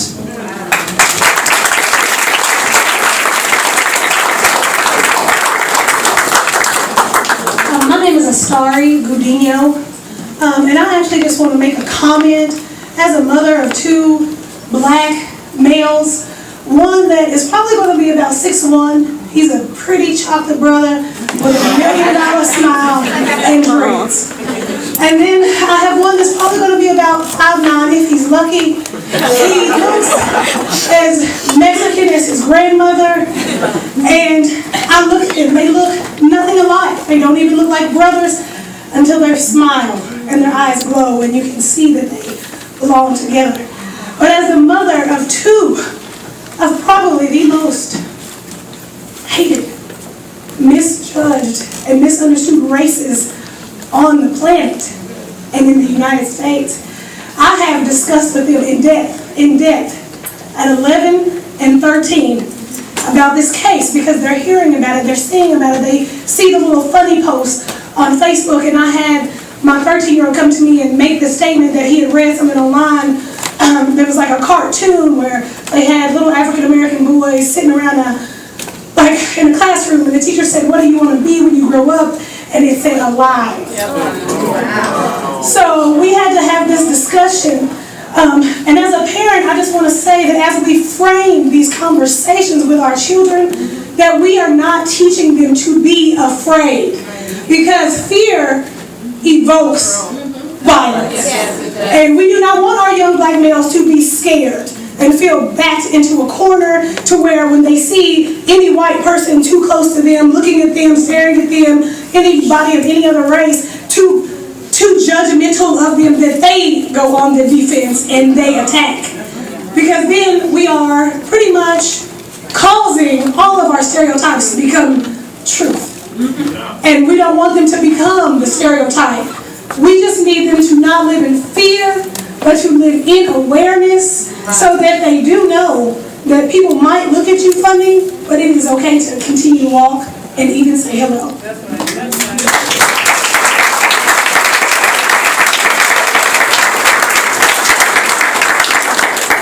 Hello, my name is DeBron Thomas. I'm a local musician.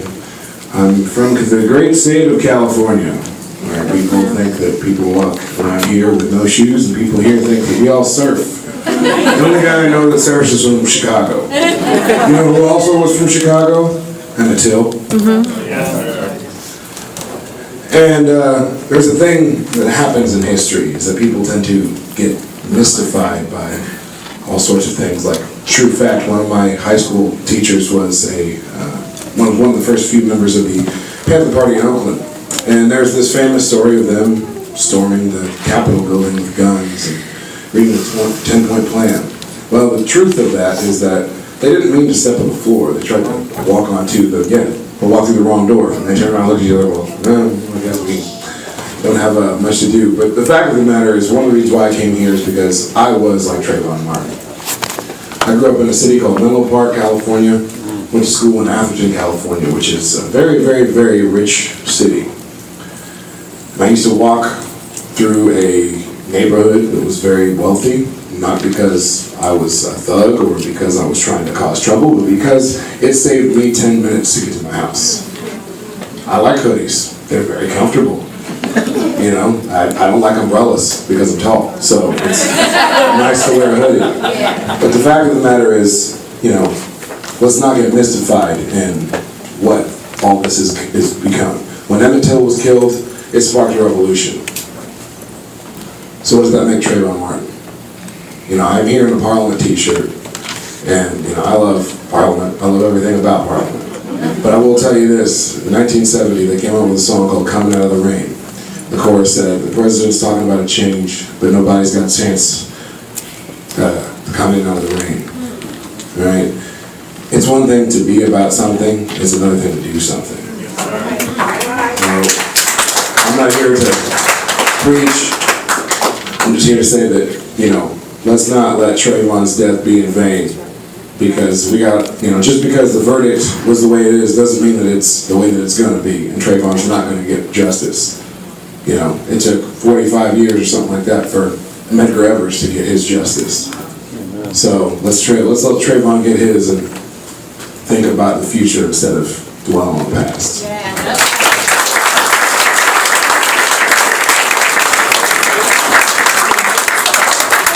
Yeah, my name is Tracy King, and of course, I do think it is about race, and even if the jury didn't, or they went by the letter of the law, and they went by the instructions, and that's what they decided, I still think it's fertile ground to talk about race, and so I hate that people are saying it, they're just trying to go by the case.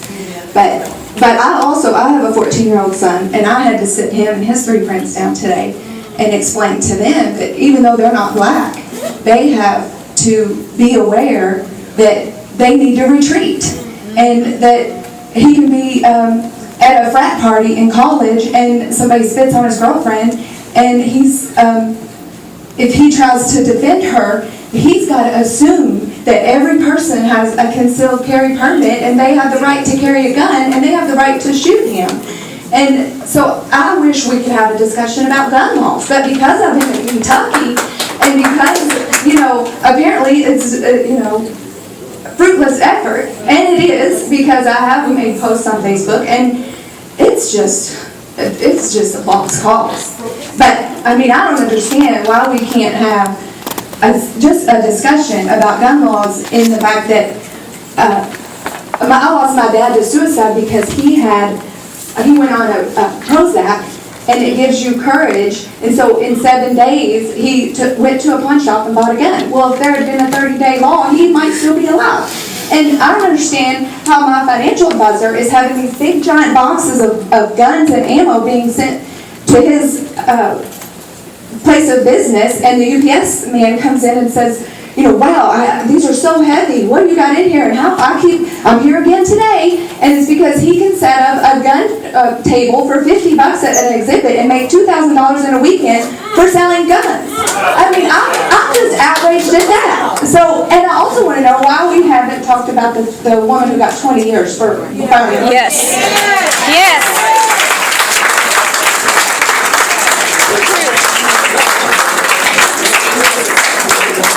I'm now, and this time I'm the poet. I have a soul ache. And there's America written all over it. I'm doing all I can to avoid another head-on collision with the baddest car on the road. A road paved with the petrified blood of our ancestors. And our soul is the gasoline. And you know the price of gas can get high, so a lot of us got to die just so America can drive up and down that slippery slope of false hopes that has one pedal. Go. Because the brakes on this American car don't equal stop. It means you going the wrong way, so you get taken away that day. You must have been in a blind spot. It even has a name brand, Made in America. Not allowed to be made anywhere else. Because America got roadblocks. America will run you off the road. A different story will be told. And you will be the one who owes. Because America has lost control. But it eaves off the soul pedal slow. And this ain't the road to a belly full of freedom. You end up bleeding and still needing a good feeding. Not these hot American pie beatings. And don't worry, medical help will be by your side. And we'll step in after you have died. Because only in America can you be beat to death on video, and despite clear proof, all attackers get let go. Because we get killed on waiting days, maimed on highways, but they choose monster rapists and have us their way. This is happening somewhere in America today.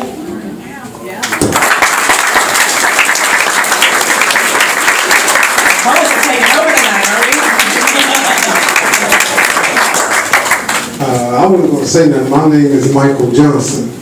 I came here because the race issue, okay, what happened up in Florida is a tragedy. But I know Corey Dunn has lost a lot of friends down here. We have kids down here every day almost, and in Louisville, in the state of Kentucky. That's not our only issue.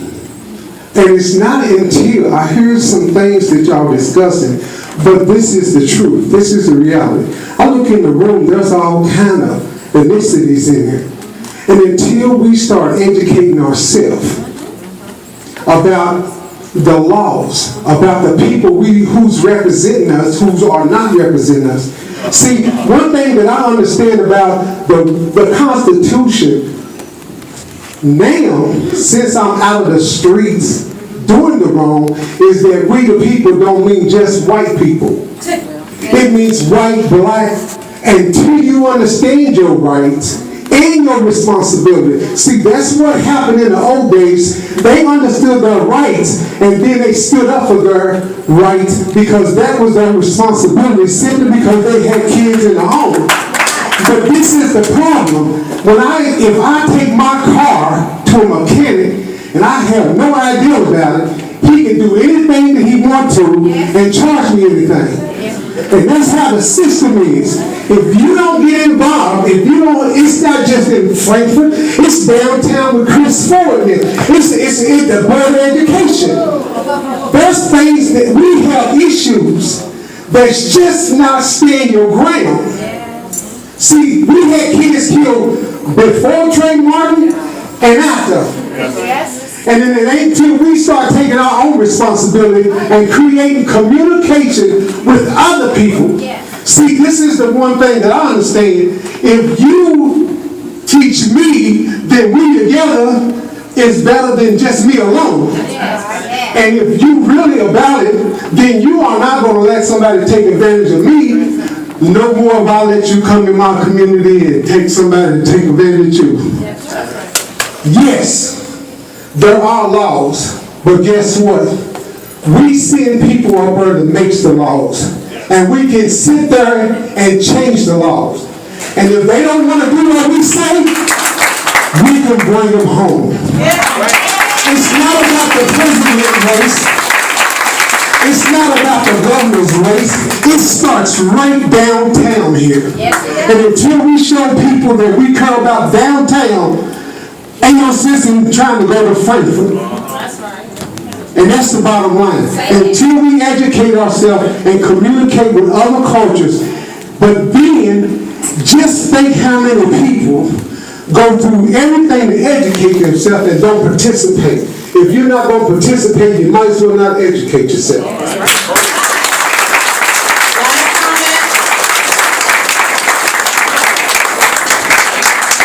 I'll make it quick, y'all. My name is Allie Huddleston. When I was 7 years old, my aunt died of an untimely brain tumor. And she left her 2 mixed-race sons to live with me, my cousins, becoming my brothers. When I was 15, 8 years later, I was at a birthday party. My brother Eric came to pick me up from this birthday party, and the hostess of the party came into the living room to tell me, some black guy is here to pick you up from the party. They didn't say, hey, come in, Eric, come in, a friend of Allison, are you related? Are you her friend? You're here to pick up this guest. No, they left him at the porch because he was some black guy, and he was here to pick me up. And I said, no, that is my brother who is here to pick me up. We, as white people who are around other white people, we have to tell them, no, that is not some black guy, that is a man. That is my friend. That is my brother. And when you hear that, especially, I've heard it on the campus of the University of Kentucky, where I'm an honored student to be honored to be at this university, but I've heard it in classes, I've heard this like undertone, racist kind of language, and I don't accept it. I do not want anyone to leave here and hear someone say, I saw some black guy walk down the street without saying anything, because that's not some black guy. It's your fellow human.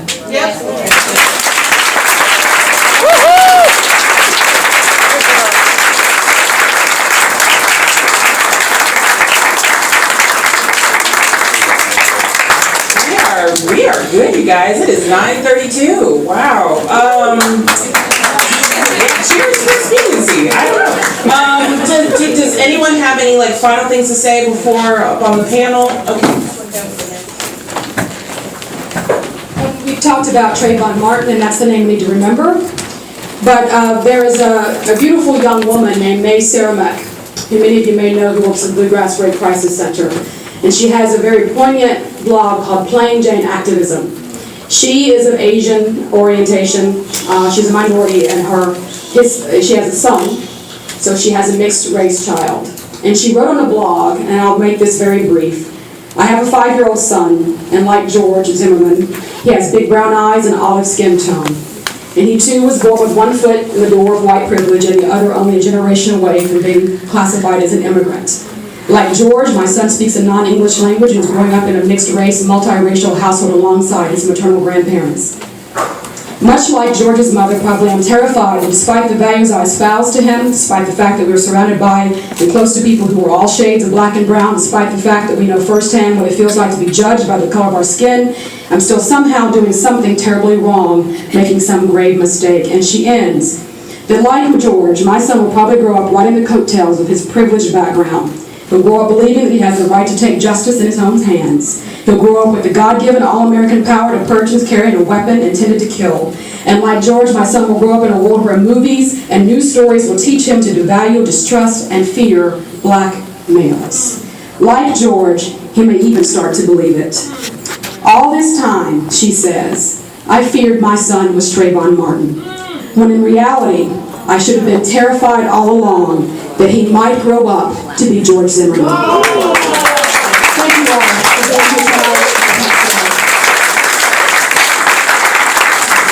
All right, so please let's give a round of applause to our panel. Thank you all so much. Y'all feel more informed now? More informed? I do. What we're going to do really quickly is if you consider yourself a community leader or activist, you're a part of an organization or some sort of affiliation that enacts community change, if you could just stand up so we can see you. Okay, just stand up so we can see you. Okay, give it a round of applause. I'm going to ask that you actually just go around and say your names and the organizations that you're with. So, I'm going to run around with the microphone so y'all in the back can hear who these people are if you want to do something to act. Okay, so these are the people we need to find. Neil Chethek, Director of the Carnegie Center. I'm going to come this way. Hey, thank you very much. This was a most informative talk. And all of you are to be commended for the roles that you played in making it so. My name is Bob Warback, and I'm a commissioner on the Lexington Urban County Human Rights Commission, and proud to be so. We fight discrimination, or at least we try to, based on race and other categories. And of course, Astari Godinho, our Community Relations Coordinator, who we heard from before, is a good example of the kind of spirit that we all have and wish for this community. Thank you. Yes, my name is Astari Godinho, and I'm actually the new Community Relations Coordinator for the Human Rights Commission. And I am the first Community Relations Coordinator for the Human Rights Commission in 10 years. Wow. So we are very hopeful that there has been some lack, I think, on our part in helping and getting out into these communities and being seen and being heard. So we really hope that you will call me now. Hi, my name is Sherry Garth, and I recently started Crime, Citizens Reform in Money Errors, because a lot of payday money places have been taking advantage of African Americans, so I started this little group. So I have cards if anybody wants one to get involved. I'm Jessica Muller. I'm the Marketing Communications Director here at the Carnegie Center. My name is Freddy Peralta. I work with the Latino community. Evidently, this situation is about race, the race that we can see everywhere. I don't see too many Latinos here, and there are many hundreds where they live in fear. They are pushed in this society, and there's so much that they cannot even come out. Right now, we are fighting for immigration reform, trying to get legalization for so many people. What we got here, we don't have too many Kelly Floyd. And that's what happened. So we don't participate in the issues that affect our community. We don't see this every day. We need to change that, but we have to change it by participating. That's very important. I mean, Kelly has been working there by herself pretty much. You hear the number about who approved the Stand Your Ground law. This is the reality of our Kentucky, the reality of our city. That's what we are today. We have to change it, but it has to happen, everybody working together. Thank you.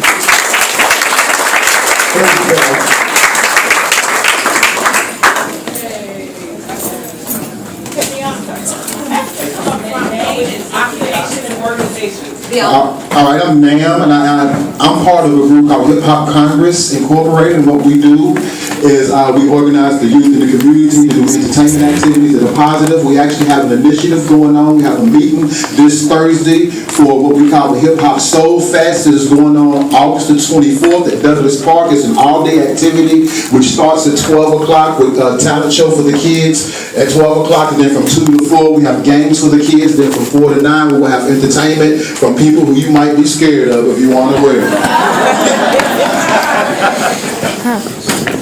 My name is Mike Monahan. I represent Community Action Kentucky. We've got 23 community actions all over the state. We partner with Community Action Council here in Lexington.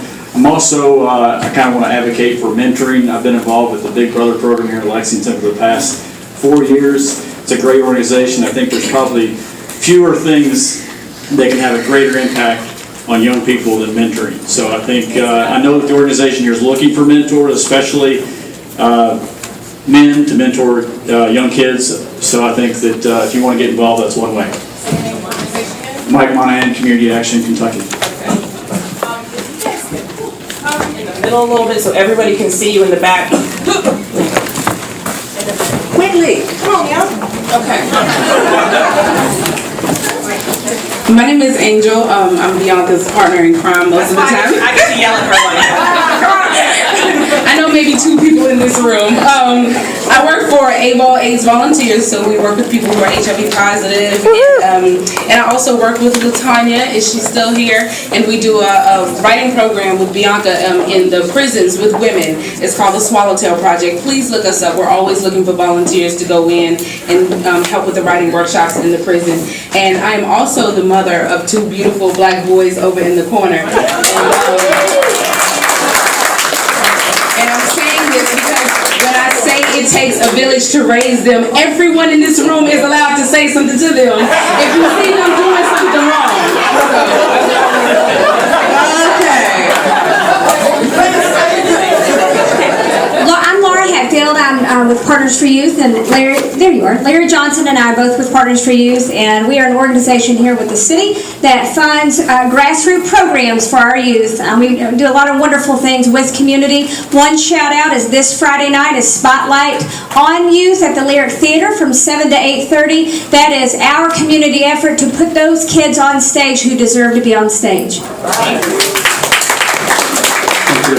I'm Roy Harrison. I'm chairman of Lexington Fairness. It's an LGBT rights organization here in the city. A theme that we've talked about tonight has been fear. There's lots of issues here. It causes more fear, it causes more violence. It's the root of all these problems that we have right now. So, just as we're trying to deal with the race issue, which is one own issue, we also have to deal with the sexuality issue, and then of course the intersectionality of how they all jumble up together. So, Lexington Fairness, please look us up. We meet once a month. Thanks. Latanya Jones, I do anti-violence against women work in the community, and as Angel said, we do a writing project together along with Bianca called the Swallowtail Project, and also run a mentoring project where you can mentor an incarcerated woman. So. Ow. Okay, these are important people. Y'all get their names down? Organization? I'm Doug Hahn. I'm Bishop of the Episcopal Church in Central and Eastern Kentucky, and I'm grateful that for the last hour and a half I've been in church. And part of my hope is that the people of faith and people who don't claim any faith can rally around these important issues. And if we can't, we need to go out of business. Good evening, everyone. My name is Carol Taylor, and I am with the Race, Community, and Child Welfare Initiative here in Lexington, which is a community group which is looking to address racial disproportionality within the child welfare system. So essentially what you need to know really quick is that black kids are twice as likely to be removed and placed in foster care in this town. And so that is a massive problem. So there's going to be a meeting at Imani Church at 10 a.m. on Friday. Please come. We need everyone's help to address this. The same issue happens with Latino kids. It happens with kids of color in the child welfare system. And we're desperate right now. It is a critical situation. Thank you. Oh, sorry, July 26th, sorry. My My name is April York. I'm on the board for Repairs Lexington, which operates the East 7th Street Center on the corner of East 7th Street and Elm Tree Lane. We're a drop-in center that welcomes all children and youth. They do not have to have their parents with them. We provide them a free meal and educational programming. We're open from 12 to 4 in the summer and 3 to 5:30 during the school year. Repairs also operates Faith Pharmacy on Saturday mornings, which can help you provide access to your pharmaceuticals if you can't afford them on your own. I'm Steve Kay. I serve on the Urban County Council as an at-large member, and I live in the 1st District. I want to thank Bianca for putting this together. It's just a wonderful event. And I want to encourage everyone, if you have issues of any kind that you think the city is not responding to adequately, let my office know. Let your, Chris will speak for himself back there, but let your own district representative know, let your at-large representatives know. In particular, I've been aware of policing issues in this city for a long time. As I said, I live in the 1st District. We've had significant issues over time. I think the police department has gotten a lot better, but like everybody else, there are things that they do that they're not aware of. If you encounter situations that you don't find satisfactory, please let us know, because it will help you and it will help them. They want to be a better police force. Thank you all for coming out. Hey, my name is Greg Capillo. Like I said, I wear a bunch of hats. I'll let Daniel and Christian talk about KFTC. On the steering committee of KFTC. I'm also working with a campaign called Hands Off Appalachia, which is hopefully going to continue to turn into a direct action affinity group in Lexington. So if you're interested in resisting or standing up against these institutions that are so ugly and are doing such a grave disservice to us, please hit us up. And we're not, like right now, we're based around resisting mountaintop removal and specifically the funding structure through UBS. But we're also interested, we're not just interested in being in the community and leaving, we're also working on putting together a Know Your Rights workshop so that folks can know exactly what your rights are when you're dealing with police and how to best be safe in those situations, because they can be emotional and can turn dangerous. And like I said before, if y'all are interested in marching and shouting and getting energy out, I think that could be productive. Just meet me on the street corner. I think that's Market and 2nd over there. I'm real serious. So not playing. Just meet me there, and we'll make some noise. Thank you. Hi, my name is Larry Johnson. I am coordinator of Lexington, Fayette County's Disproportionate Minority Confinement Initiative. We bring together sector leaders and sector representatives throughout the city of Lexington to address disproportionality in kids who are coming into the juvenile justice system and who are subsequently going to detention. I'm also vice chair of the Humanitarian Center for Culture and Diversity that celebrates diversity and difference. I am the chair of the Lexington Commission on Race Relations. Most of our terms have just run out, so talk to your council if you feel like that this commission needs to be recommissioned again. And we addressed all types of issues of awareness when it comes to race and diversity issues, and we advocate both with the state. I'm also on the state subcommittee for equity and justice for our youth. Hi, I'm Daniel Morgan, and like Greg said, I'm here with Kentuckians for the Commonwealth, KFTC. I'm actually not from Lexington, I'm actually from Danville, and so I'm actually the steering committee representative from that area, but if you are interested in getting involved with KFTC, I highly recommend that you speak with either Greg, Christian, KFTC, Kentuckians for the Commonwealth. I'm gonna continue to call it KFTC just for brevity's sake. But I highly encourage you to get involved, get in touch with either Greg or Christian or Tanya over here, because they'll be able to hook you up with the Central Kentucky chapter here. But the big thing we've got coming up involving this issue is next year at the long session for the legislature, we're going to be pushing for House Bill 70, which is going to automatically restore the voting rights for formerly convicted felons. I highly encourage every single one of you to come out lobby your representative, not just your representative, but other representatives, any representative who will sit down and listen to you, and you know what, and even bug the ones who won't. Just get them in the hallways and get them a word or two, because it has passed the House the last 8 years and has not even gotten out of committee in the Senate because the committee leaders will refuse to give it a hearing. So we need to make sure that it gets a hearing in the committees in the Senate, that it gets through that committee so it can go to the full Senate, so that it can get passed and put on the ballot to amend the Constitution of the Commonwealth of Kentucky in 2014, so that former felons who have served their time and done their duty to society are returned the right to vote and all of their civil rights. First of all, thank you guys for this. This has been wonderfully informative. My name is Blake Flahart, and I work at AVOL, AIDS Volunteers with Angel, actually. And since I have the mic, I'm just going to say HIV and AIDS do not discriminate, but the highest rates are found in marginalized populations everywhere. So get tested, talk about it, and come see us. So, thank you. Howdy all, my name is Tyler Hoffman. One specific campaign that I work on, Greg already mentioned, Hands Off Appalachia. We're fighting mountaintop removal in UBS. One important thing that I want to stress to everyone is to train yourselves and get organizing skills, so that way you can take the message back to your community, wherever you are, whatever your realms of influence are. And coincidentally, we have a nonviolent direct action training this Saturday from 3:30 to 6:30 at Mind Body Studio. So if you are interested in gaining some skills and knowing your rights around direct action, while all the work that Kelly Flood and legislators do are very important, oftentimes we need to take these matters in our own hands in our own communities. Another thing that I definitely want to stress is building coalitions and reaching out to other folks in other communities with other struggles. One organization I work with, the Energy Action Coalition, is putting on a national summit around the youth climate movement in Pittsburgh this year, and it's an incredible place to learn about the environmental justice struggles that are going on across the nation. And it's really easy to feel powerless when we think we're alone, but in fact there's people all across this nation who have similar struggles, who would love to meet you, and I'm sure you would love to meet them. So